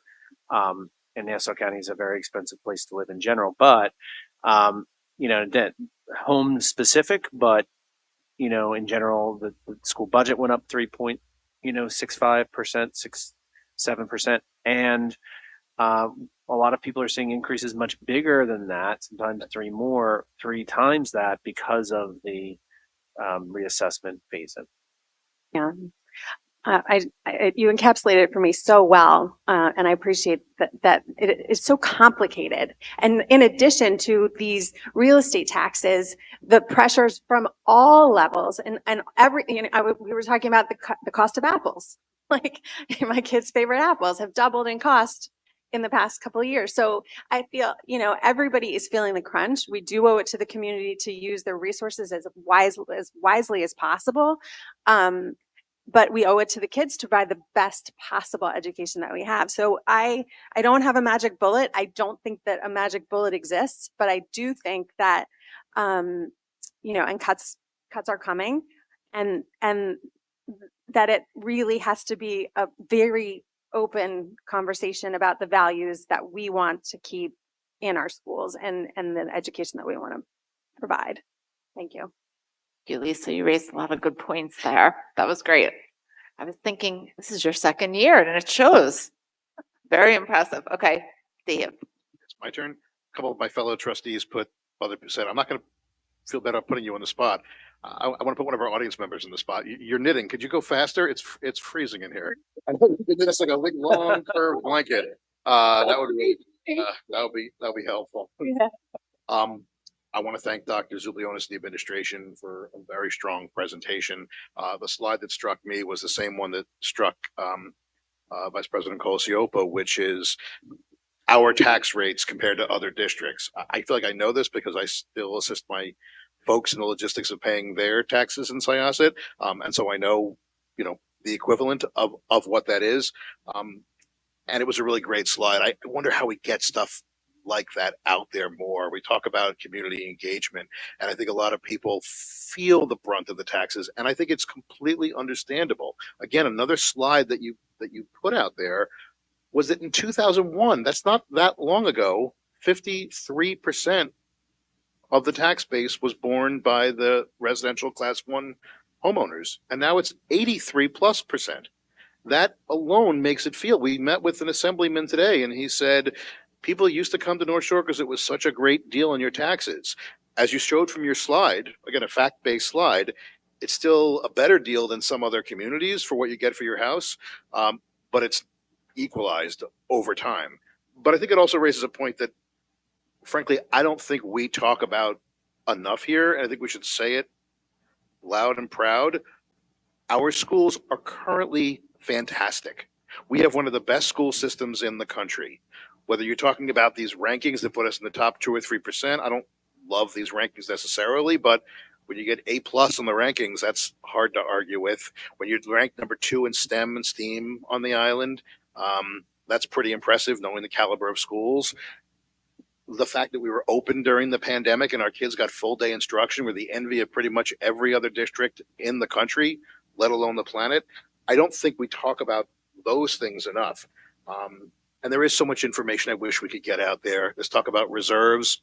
Our reserves have actually gotten pretty thin, I believe, over these past few years that I've been on the board as we've dealt with this crisis. I think a lot of people have the perception that we're sitting on these giant piles of money when really, when you look at the schools in our county, the schools in our quadrant, we're among the leaner ones, which is what we've done very surgically and very carefully to deal with the diminishment of revenue from LIPA. But there isn't just these oodles of it's not Gringotts where they have that room with all the gold. The gold coin.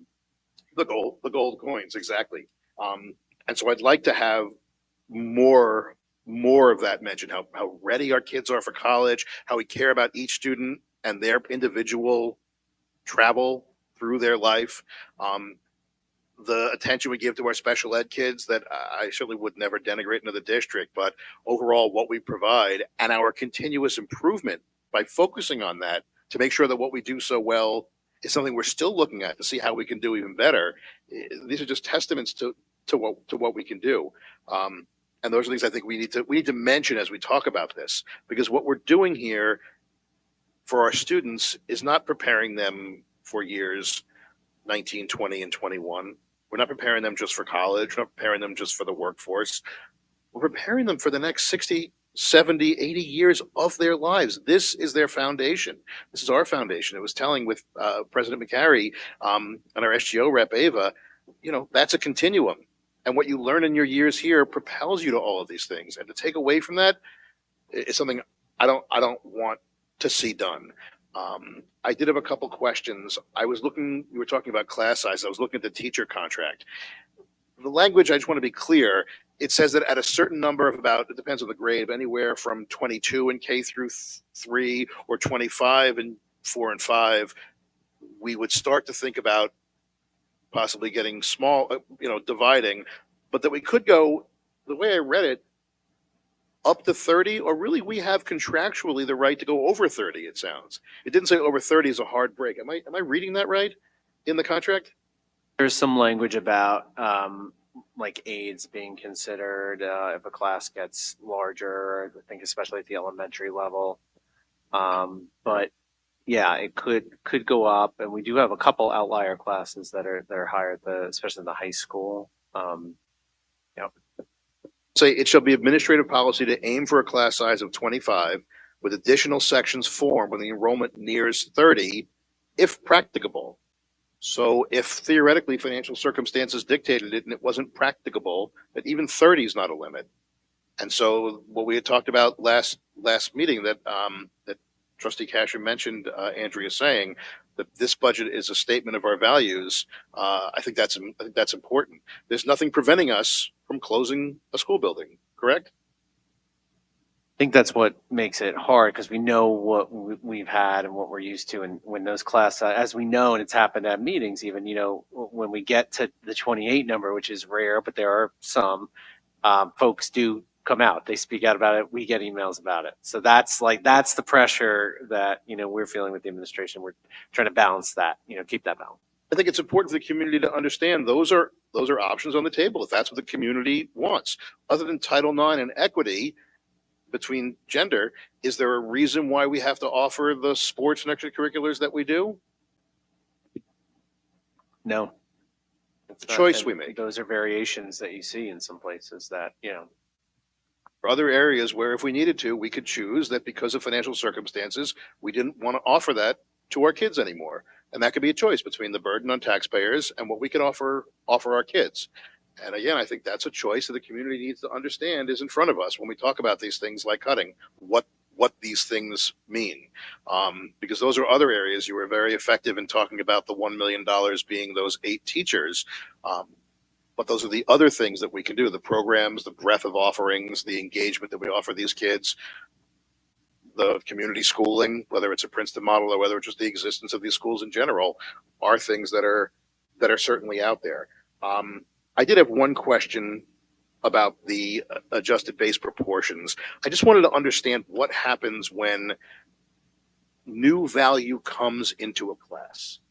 So for example, if there is a new development in a place like Glenwood Landing that's selling units for $3 million a piece, that are taxed, I assume, appropriately, or at least in ratio to what that's worth.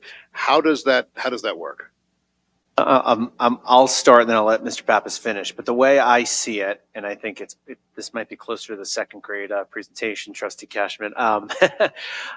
Assessed value in class 1, let's talk about homes, goes up for 2 reasons. Right now, in the year we're living in, it goes up because the county is just raising the assessed value, which doesn't really produce a savings for residents because, yes, the tax rate will go down, but then the assessed value is going up too. So as we've been saying, that actually raises taxes. But assessed value can also go up if there's actually new development that raises the assessed value. So that would actually spread out the tax in class 1 more and pull tax away from other homes. Similarly, if we were able to build a sports hub north on where the LIPA property is, that would bring in tax revenue. That would pull tax out of class 1. So a new development would pull it away from the other taxpayers to those new developments. Slowly over time with the 1803 protections. So in other words, if there was now suddenly, let's just say, and obviously we know what it is to actually build these days, but let's say, poof, engineers turned into 100 new homes, each valued at $1.5 million. Let's just say they have $150 million in taxable revenue. I don't know what the golf course is paying right now, but certainly a lot less than that. That would stay within class 1, other than potential adjusted base proportion splits as determined by the Office of Real Property at the county. So that would essentially balloon the number of taxpayers, and that could see us overall within that. Those of us who are in class 1, I'm in class 1, as are most people who don't live in co-ops and condos. That could see the overall value within that class grow to be spread out over more people, and therefore can actually see a benefit to that. I think that's probably why co-ops and condos are the ones that have seen the biggest growth, because that's the new development that we've seen thus far. That's right. Yeah, and ultimately it would lower the tax rate in class one, what you're saying, if it was happening in class one. So the multiplier would be lower. S1 would still say have 83% of the overall levy, but you're going to divide it up among a greater number of homes. So all the homes value, all the homes taxes would go down. In, you know, it's exaggerating the point, but Well, I'm probably going to end there because I think that potentially, given the potential for growth in the community and development, could be a part solution to this. But I really appreciate the presentation again, and I think you know, understanding what we have here and putting that on those scales versus what these different options would be, because there's no shortage of options, is what we as a board and ultimately as a community are going to have to decide. So thanks for putting it out there for us. I would like to go. Yeah, you Yeah. want to go back? Okay. So going back to the consultancy, when you developed we approved a review of special education without actually having the RFP in front of us, right? We developed that and that RFP will develop. We can do a consultant's review as we develop the RFP and develop it carefully tailored as to how we would like it. I'm not talking about an audit. I think plenty of the people who wrote in, especially someone like Dr. Berliner, who was the president of this board and served 9 years and is the provost of a university, understood exactly what we were talking about. And I think if you look at some of the big firms, if you want to do a big firm, if you do someone like a KPMG or Deloitte, they have human capital, they have a municipal department, they have a department that deals with education. They have plenty of areas where you could form a team to actually address whatever issues you want them to look at in terms of an RFP.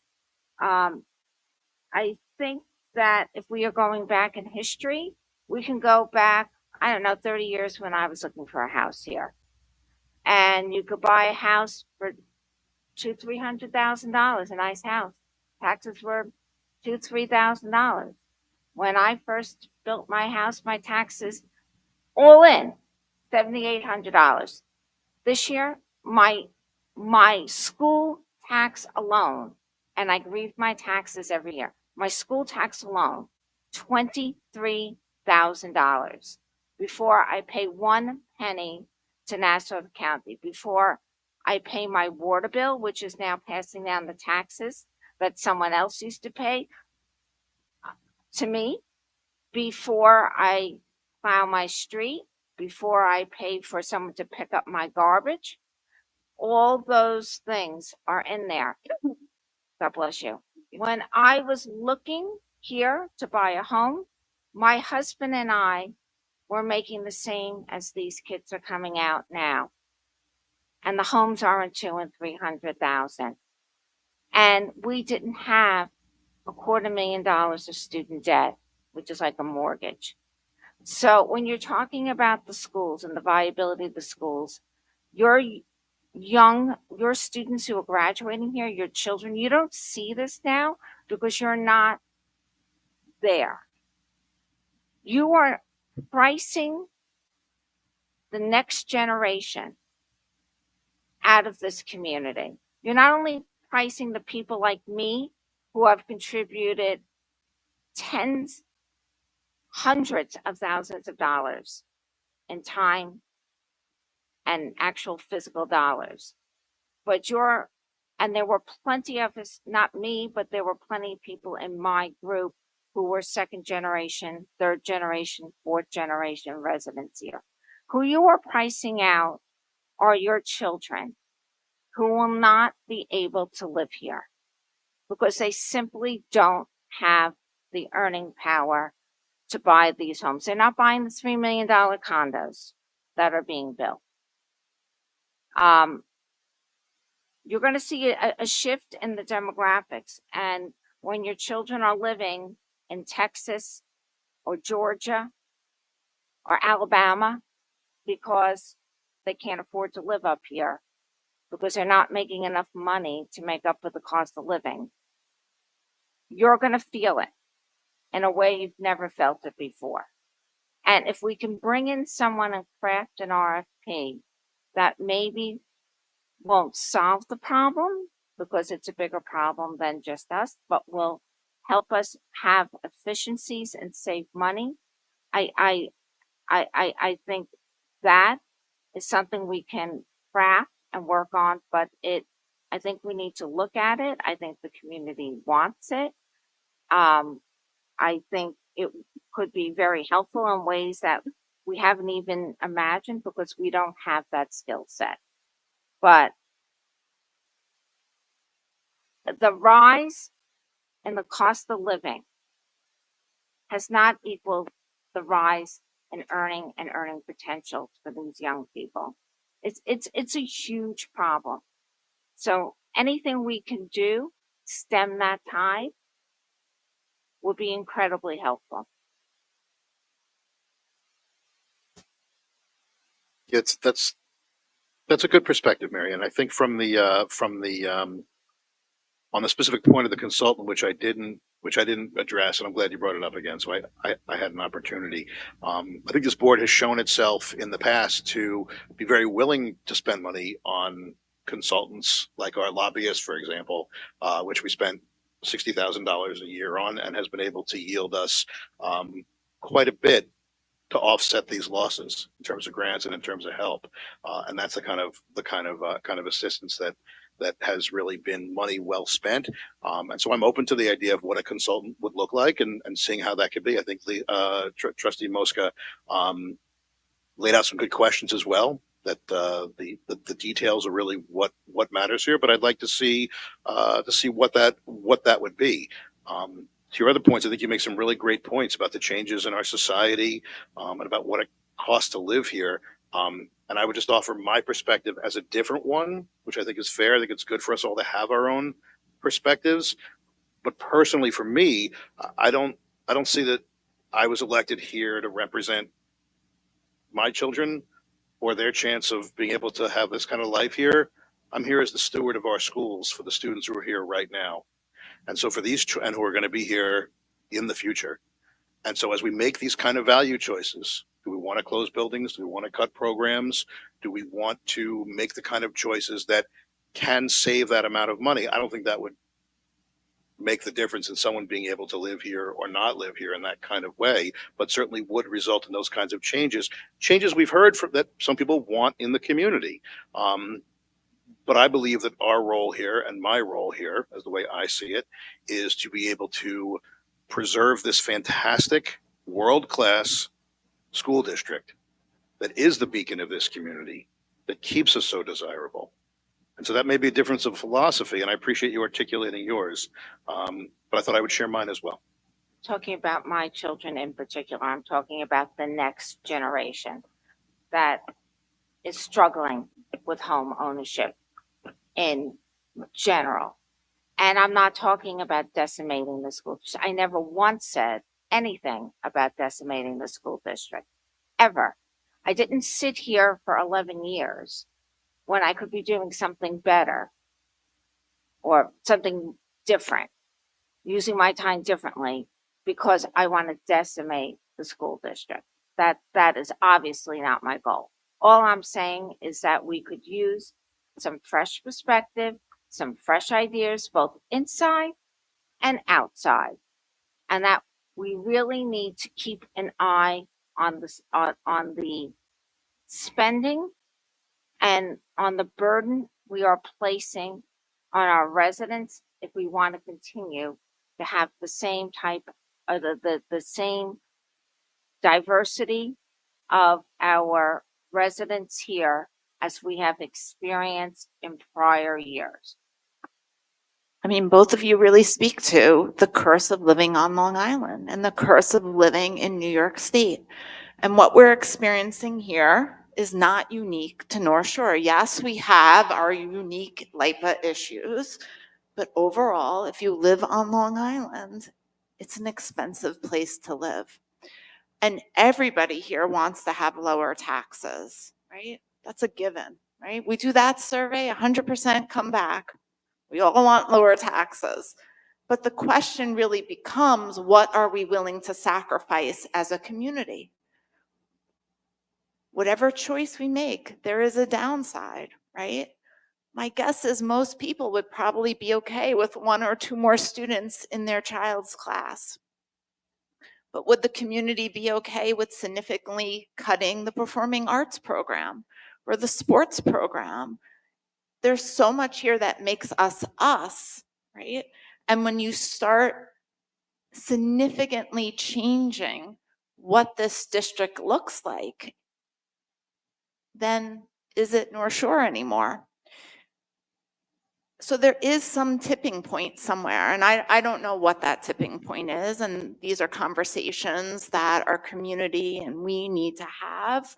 I guess I do worry about, we make big changes, what's that actually equate to in your tax bill, right? I don't know. My guess is you would have to make sort of those decimating cuts, right, to actually see a real difference in your tax bill. And then I'm not sure if this district stays as, is able to serve students in the unique way that we do. As I mentioned earlier, I am a graduate of this district. It's the only school district I've ever had any exposure to. And with that came sort of a naivete, right? I thought that the way that we do things here is the way all districts operate.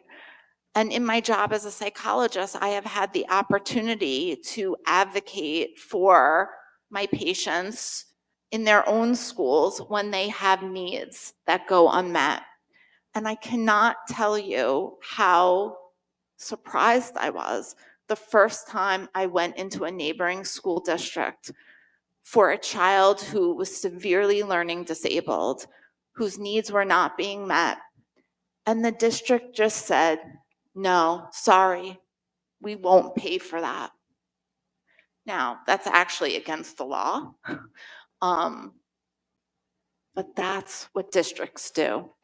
And I never want to be the president of a school board of a district who does not act in a student's best interest. So when we talk about, zero budgets, that's scary to me on some level, but it's most scary to me in terms of our special education students and our programs, because it is about values, the values of generations of school boards and residents who have built this place, right?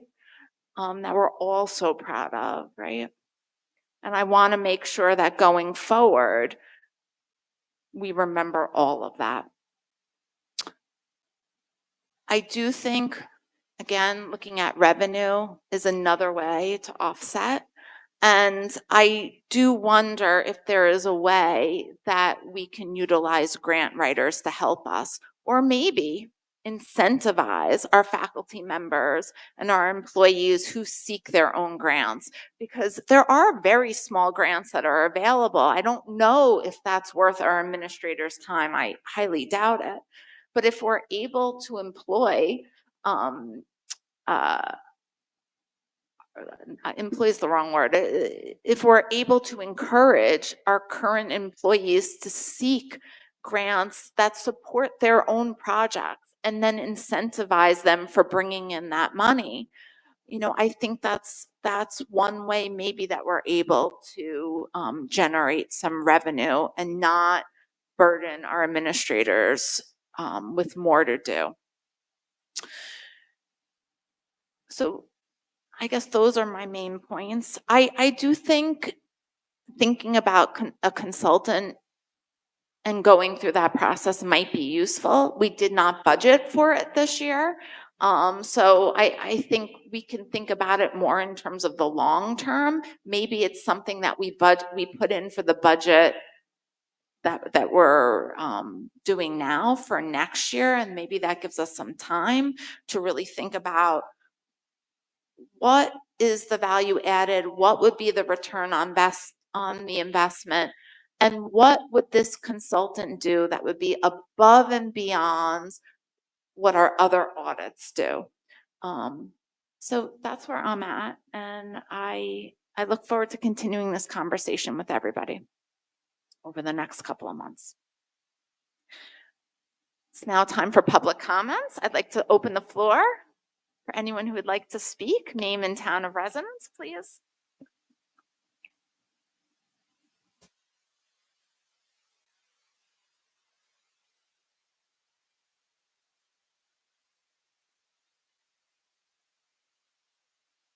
Hello, everybody. I'm Mike Conklin. I'm from Greenvale. Nothing to do with sports. I wanted to comment on the proposed building and stuff like that. So, just a little bit, IDA and abatements and pilots that go together have a huge effect on school district incomes. Glen Cove has that issue already because they were granted in luxury condos and high cost rental communities. Roslyn Harbor has proposals in front of them for up to 92 condo and townhomes on the engineer's property with a starting price of 1.5 million going to 3.5 million. I just want to make sure the district is out in front of this issue in case they are going for IDA abatements, because I don't think this district can afford that to happen. We need the money, and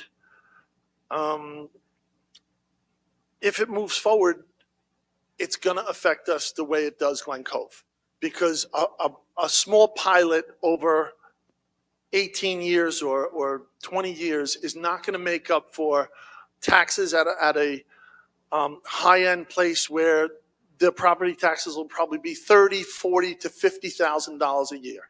I just want to make sure that the board is aware of that in case it comes forward. That's it. Thank you very much. Thank you very much. Anyone else?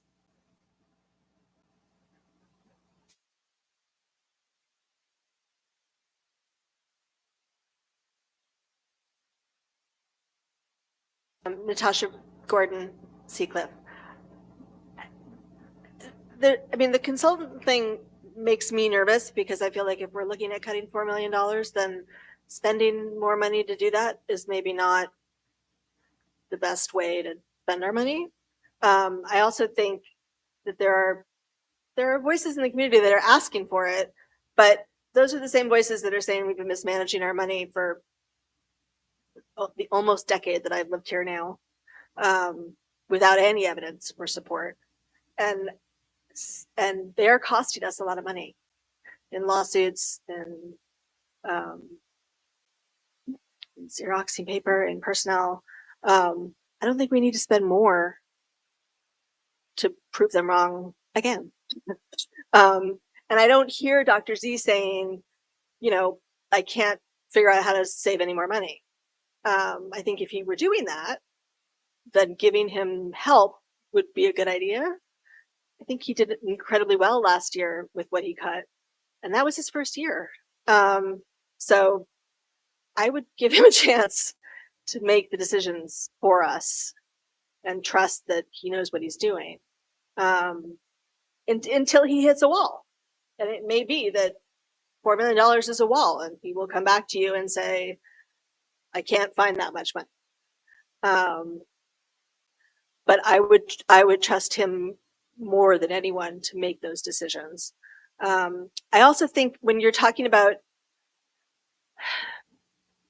sort of looking after the generations that are to come, there are a lot of ways to look at it. Kids may not be able to buy a home here at the beginning of their career, but parents hopefully are going to be able to help them in other ways. Our property values have gone up tremendously just in the 8 years that I've lived here. And that hopefully means that my kid can go to college without taking out loans. or that when it's time for him to buy a house, we will sell our house and help him do that. So there are other ways in which that sort of generational wealth gets passed on that I think is useful. And I think it's why we came here. Class sizes are the reason, or one of the, well, Dr. Z is the reason I moved here, but he gave me a tour. But class sizes are a big one. I don't think I would have moved here if the kindergarten classes were 28 kids in a class. That I was in the city. That's, you know, they were looking at 28 to 32 kids in a class, and that's not what I wanted. So I think it is important to preserve who we are and why we are as desirable a district as we are, because we're bringing in those families. And that's good for the community. That's good for everybody. And I would say the same thing about the community buildings. You know, we have a sense of community here that means a lot to the people who live here and is pretty shocking to people who don't. And it's not fully the school board's responsibility to do that, but I think it all feeds into who we are. And so, yes, we have to make cuts, and that's painful and scary. But I don't think we need to just not to stop being North Shore. Thank you.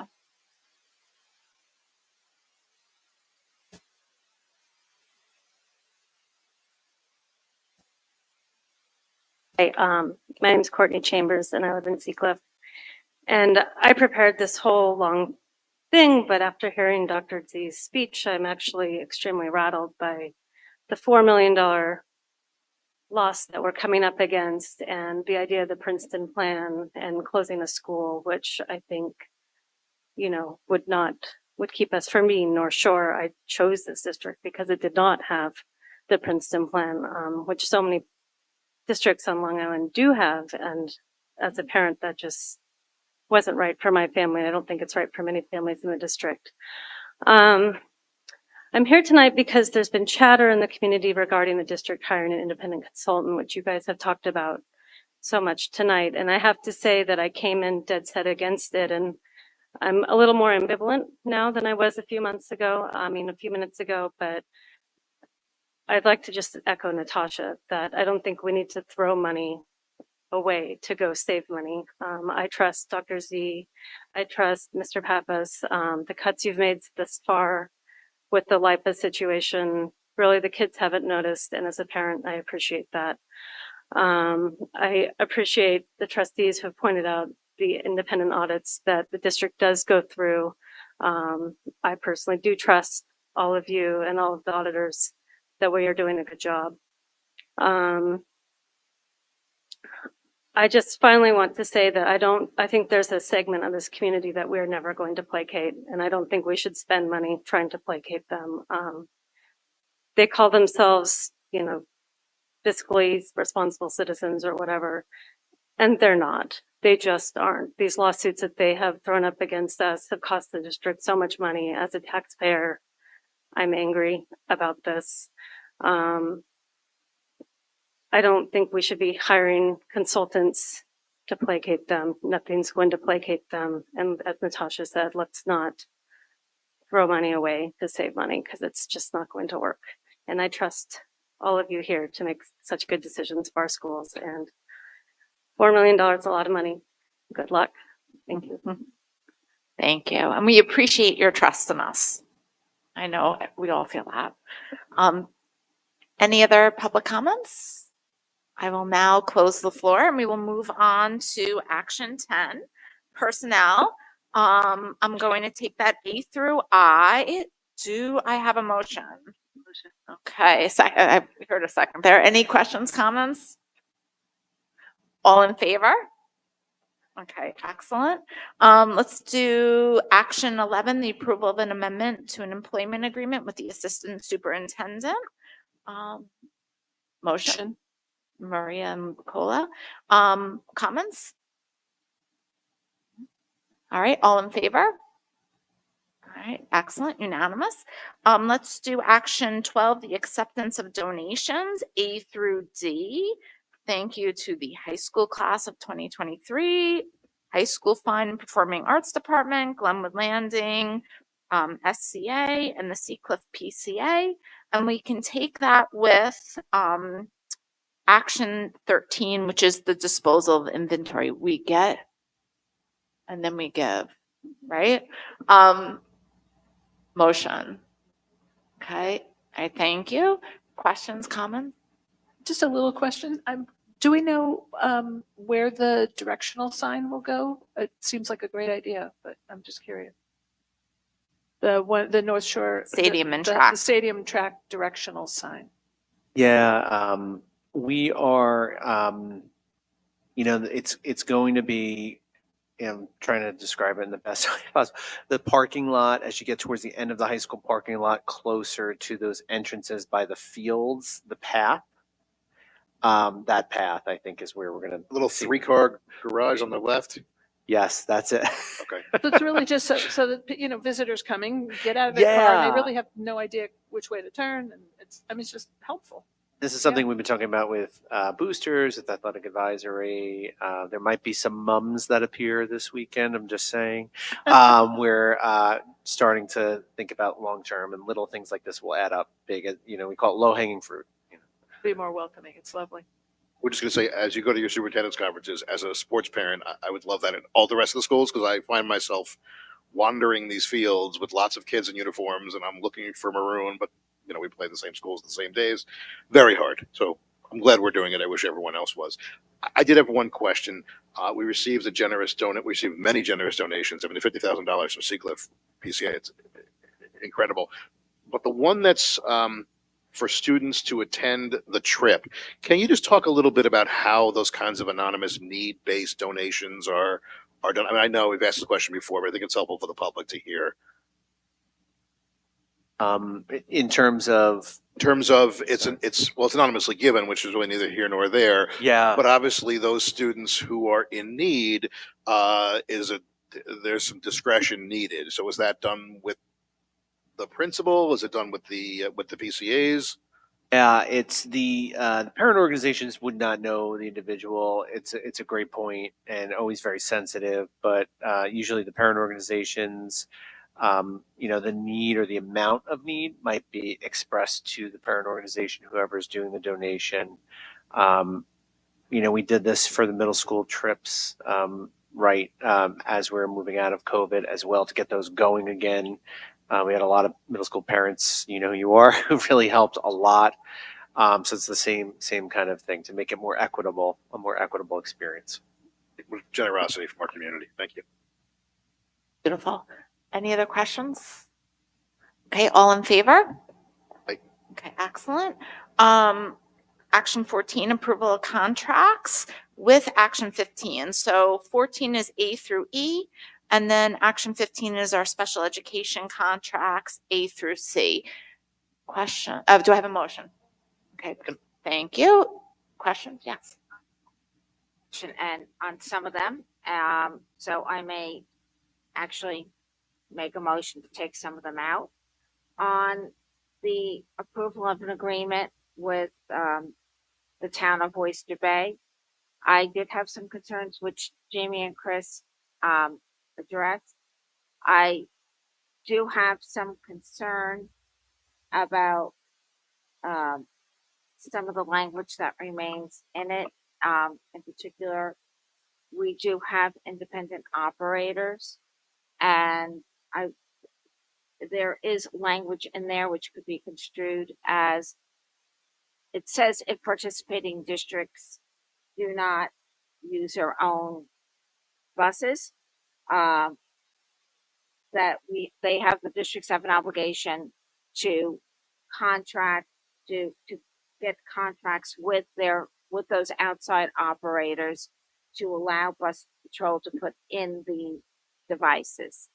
And I don't think, and I know what the intent is, but we're sort of a hybrid district because we do have outside contractors. I don't think it should be the district's responsibility and I don't actually think we can do it legally. to negotiate a contract with our outside providers who we already have our contracts with to install the camera devices. I know that the town of Oyster, I think that's the town of Oyster Bay and Bus Patrol's job, and they should be doing it for all those outside operators that service any school district within the town of Oyster Bay. What I'm told is that Oyster Bay has done that, but the language remains in the contract. And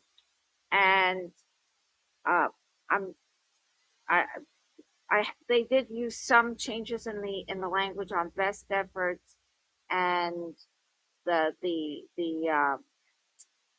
Reasonable. the security, yeah. So, I mean, it's better, it's not great, it's not a great agreement, because it's a boilerplate agreement.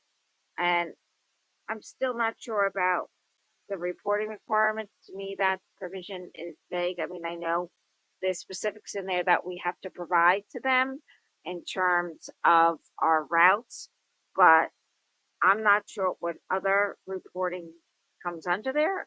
And if there is really nothing else other than providing them with the data and our routes, why there's another provision in here for us, a broader provision for reporting. So, I could be being a little particular, but, when I do a contract, we use boilerplate contracts a lot in real estate, and you cross out the provisions that are not applicable, right, to the contract. So if Oyster Bay is telling you that this provision, that we don't have to enter into agreements with private owners, because it says if you don't enter into an agreement with the private owners, they can terminate us. And honestly, when thinking about this more, they can terminate us, but we can't terminate them if it doesn't work out for us. I mean, What's the downside if they terminate us? now potentially have installed this equipment, right? We already have it installed, right? No. We have The the internal this is cameras. external. Right. The cameras are going to be Right. put off the process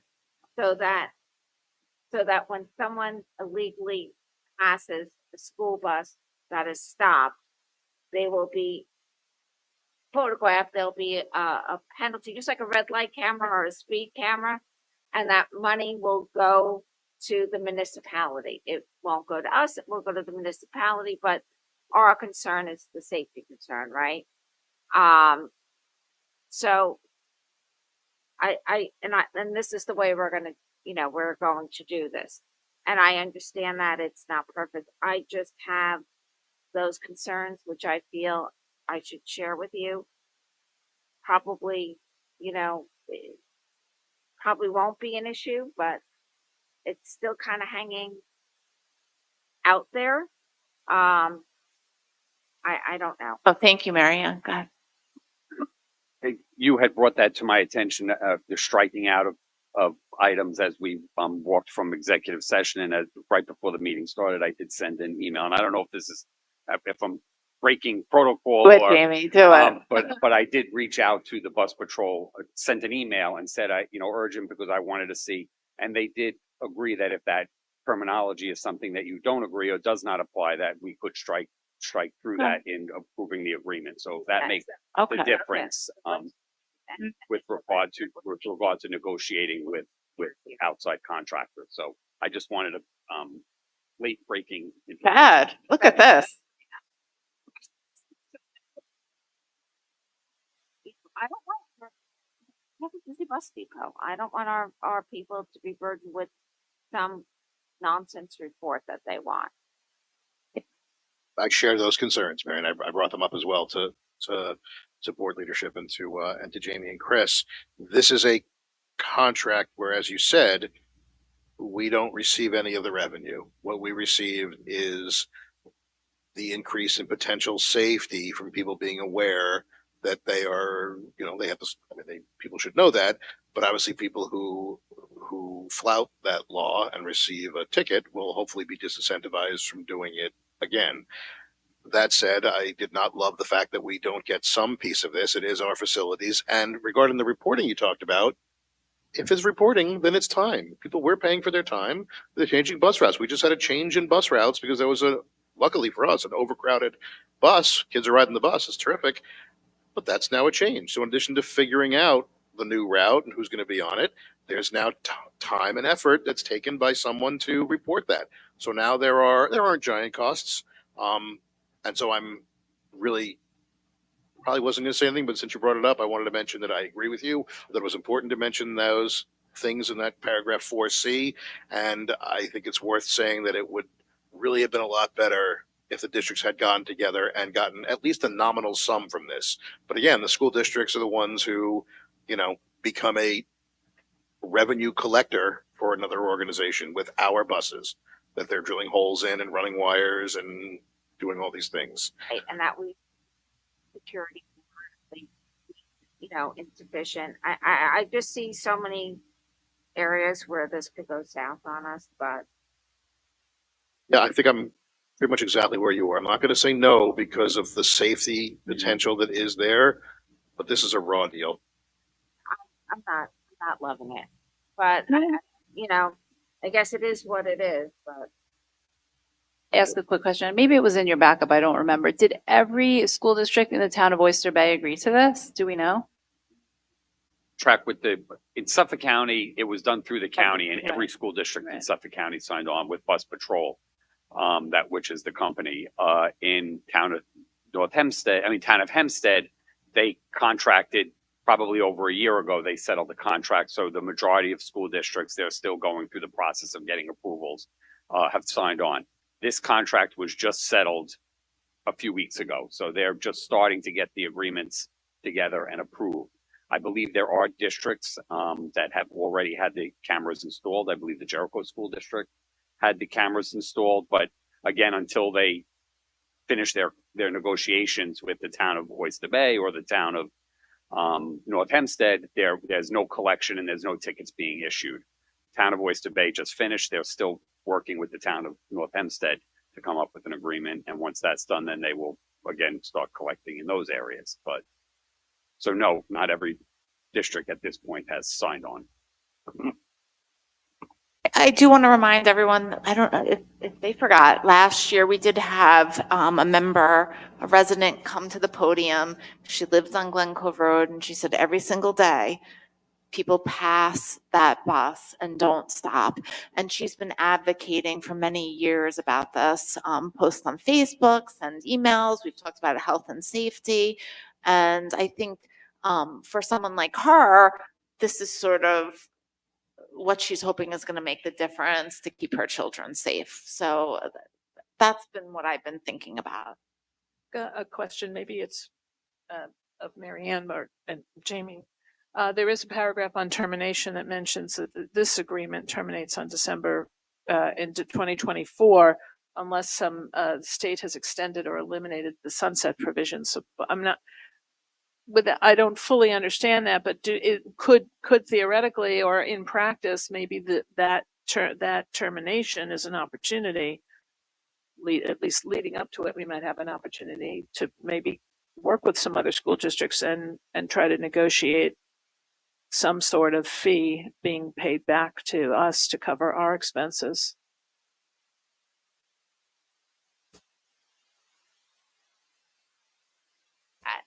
So that the law would have to be extended, which may or may not give you the opportunity, if the law is extended, to modify the contract, because the contract terminates by its term with, at that time with the sunset of the legal provision allowing the camera.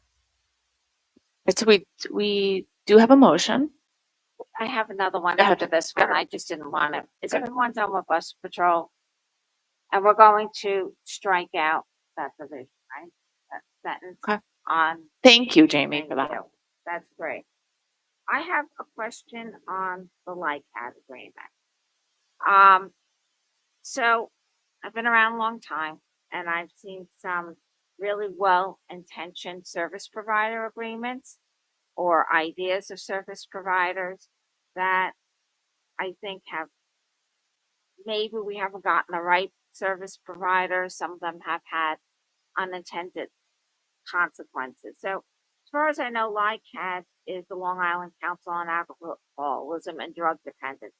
But the services that are being provided in here are very broadly defined. And I don't know who is providing these services in their organization. And I wonder if this is the right organization to provide training on, I mean, obviously substance abuse prevention, that's right up their alley. Maybe stress management, maybe not. LGBTQ issues, mental health. I don't know, and I am concerned about the provision where there are clinical services where students who are identified are for substance abuse, anxiety, they might be pulled out for group services. I find that very disturbing. We did have here at the middle school this challenge success program. Students were pulled out. It was embarrassing for them. I think it's a violation of their HIPAA rights. I'm very concerned about that provision. I don't want any child stigmatized. Speak to that. This is very different from the challenge day. I know we did stop doing that. And that was a different service, not connected to this vendor. These services, so that there's the wording in the contract, but the administration decides which programming will take place. We've been working with LICAD for several years in partnership with CASA, and most of the programming is focused on substance abuse prevention, vaping, anti-vaping. They help organize the CASA Youth Group, which involves our students. They do presentations during Red Ribbon Week, so they'll be doing that very shortly. And so just the one thing I'll say is that, the administration, Mr. Doherty, me, the principals, Dr. Smythe, we would, make those decisions on what is offered. And if there were any kind of pull-out services or anything that would, of course, be done with parent permission and parent approval notification. But I do want to make sure that we are staying in their wheelhouse. I have no problem with training on any of these issues. I just want to make sure that we are getting the right qualified professionals in here, because that was an example of the challenge success, but there were other programs that were, I felt, profiling children that were just not well done, and maybe not the best people with the best knowledge. I just think that if you're bringing in LICAD, they should be talking about the programs that are in their wheelhouse. If you're talking about other issues, then we should bring in the right mental health professionals or whatever type professionals to speak on those topics and to provide training. I don't even know what some of this training is. It's so broadly worded, it could be anything. Yeah, and I think, I will certainly keep you involved, abreast of what is happening. I think at North Shore, these are written broadly because different districts will ask LICAD to do different services. It really, some of the things we're concerned about, that's not the work that they've done. It really has been focused on substance abuse, vaping, healthy decision-making, things like that. Could I ask that, if we approve this, that you provide us with some information concerning the programs that they're offering and the people's credentials who are coming in on those programming, so we can make sure we have the right people doing the right thing? Yeah, absolutely. I will tell you, on the wellness committee, we met I guess last week, and it was one of the things that was raised, this idea that if we're bringing in people, we should be bringing in the best people. There's no reason why not to. So I'm hoping that's going to be, something, because we know we had the similar conversations last year. Can I just add that Maria and I went to CASA sponsored an event last week. Oh, and Lisa, I'm sorry, there were 3 of us there. About vaping and the had put on, and it was excellent. And I mean, what I'm hearing, Dr. Z, is that you have primarily in the past used them for substance abuse and alcohol prevention type programs, and that's probably what you're planning on doing in the future. That's right. The only other thing I would say is like decision making, but that really still is connected to the substance abuse piece. But I can certainly outline, what we're doing, the specifics. We work with one specific provider, Adam Birkenstock. He's been working with us since we first brought in LICAD in 2019 or 2018 for vaping presentations that we started doing 5th and 6th grade. I remember we brought all the 5th graders to Glenwood Landing School. He did the presentation, it was excellent. And so he is really the one person we work with. But nevertheless, I will give you more detail on that. I just also wanted to add,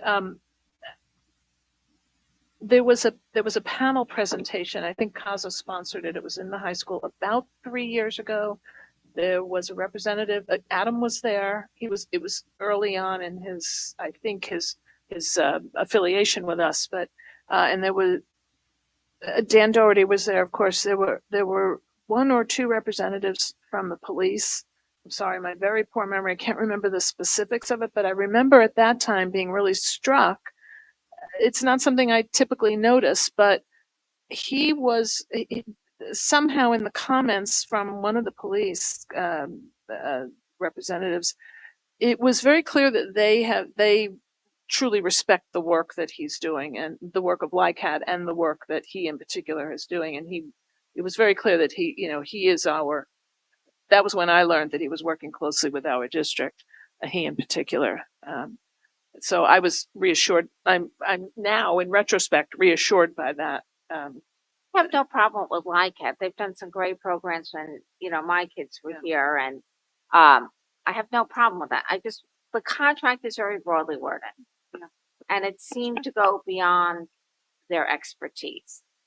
And I've seen some not so great programs come through here, and I want to make sure that we're getting the best people to do this training, because they're all important areas, right? But maybe like not the right person for everything. Can I? Yeah, of course. The only thing I want to agree with Trustee Russo about is if we think about our process, I believe that this panel has decided that we really did want to include more credentialing transparency about the people that we're bringing in, and we need to be true to that pivot. Like I think he has incredible credentials, and the people who are doing the work. I agree that it probably doesn't apply clearly with this organization who they're doing tremendous work and a great value to the community and to our schools. But if we're gonna be true to a process, then we need to be true to that process. And I agree with that. This is really, it's opaque, like what's going to happen. I do think we're in a mental health crisis, right? And mental health has become enormous big business, right? And everyone thinks that they can talk about anxiety or coping strategies or breathing, but it's not true, especially when you're talking to children, right? You really do need to have a background in science and research. You can't just do a good Google search and make a presentation. So I think you're hearing from all of us that, and I know you feel the same way, that we only want the best. And I think we have made some changes actually just this year about contracts that we've decided not to renew because we were not happy with what was being provided. So I think we're moving in a better direction. Any other questions or comments about what we have here, which is Action 14, A through E, or ends, not or, 15, A through C? So we specify it's Action 14 with B as amended. as amended. Okay, wait, was that a vote? B as soon as you're ready. Okay, all in favor? Yes. Okay, excellent. And now we're done, right? So unfinished business. 15. We did 15 No, as we well? did all Great, together. thank you. Yeah. Super.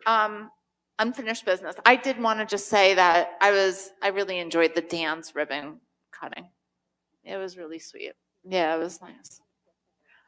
I gotta tell you, if you, all the people. I gotta tell you, I gotta show you. And I told Lisa Cashman this morning, I have a half-written text to you from that day that I have not finished, saying, I wish you were there to have seen it, because I know you advocated a lot for it. And I never finished the text and sent it to you.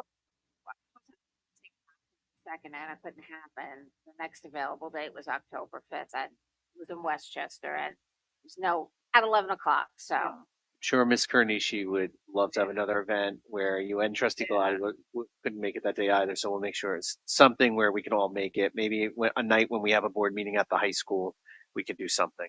You forgot to mention that they said at the ribbon cutting, if you missed the ribbon cutting, you were required to do a dance at the next event on your own. I'll send Mikey in. He will do it for me. It's my understanding that they've already calendared the dance performance that was life-changing for me. And know. I could not know. keep my It eyes was from great. peering the entire time. So you don't happen to know? You wouldn't. I think it's in February. He's but not I- that good. Yeah, I do have to look. I know it was in April last year, but yeah. Any other unfinished business? Yes. Go ahead. I'm going to bring up the seatbelts again. I think I understand that it's not a law and we can't require seatbelts on our buses, but I definitely would love to see our district do something to encourage seatbelt wearing, educate, encourage. I mean, we quickly forget, but I haven't forgotten. And I mean, it just makes common sense to me that we always try to keep our students safe, right? That's what we do every single day. And I just think that anything we can do to encourage families to encourage their children to wear seatbelts. I gotta tell you, you just made a comment under your breath. She said we should bribe them, but actually, if you think about it, there might be ways to develop a reinforcement program where if kids choose to wear their seatbelts, you don't even have to monitor it. They choose to wear their seatbelt. Maybe they receive a certificate, they are recognized, they receive a book, I don't know. But there might be some creative ways that you can use reinforcement in that way. We add bicycle helmets to that, encouraging the use of bicycle helmets to this Goodwill Health and Safety Initiative. I was just going to say that reminded me of last summer 22. Mr. Pappas and I were talking to a resident on Todd Drive who was he had an idea of encouraging kids to ride the bus and giving them almost like a green eco certificate. I thought it was a great idea. Your idea reminded me of it. So we will definitely talk with the principals, get some ideas going. Yeah. I do want to check on the seatbelts. We did want to do a check with NYSER and our attorneys just to see liability in terms of what we say, how we say it. I'm sure we'll find a path forward, but I'm going to double check that. Any other unfinished? Okay, on to new. We have something for new. I'm glad we approved the stop arm thing tonight for safety reasons. There's something that's sort of similar going on. We've talked about it before, but I've noticed many times now myself the crosswalk from crossing over Glen Cove Avenue that's roughly at Club Road. It's where the entrance to the faculty parking lot is. Coming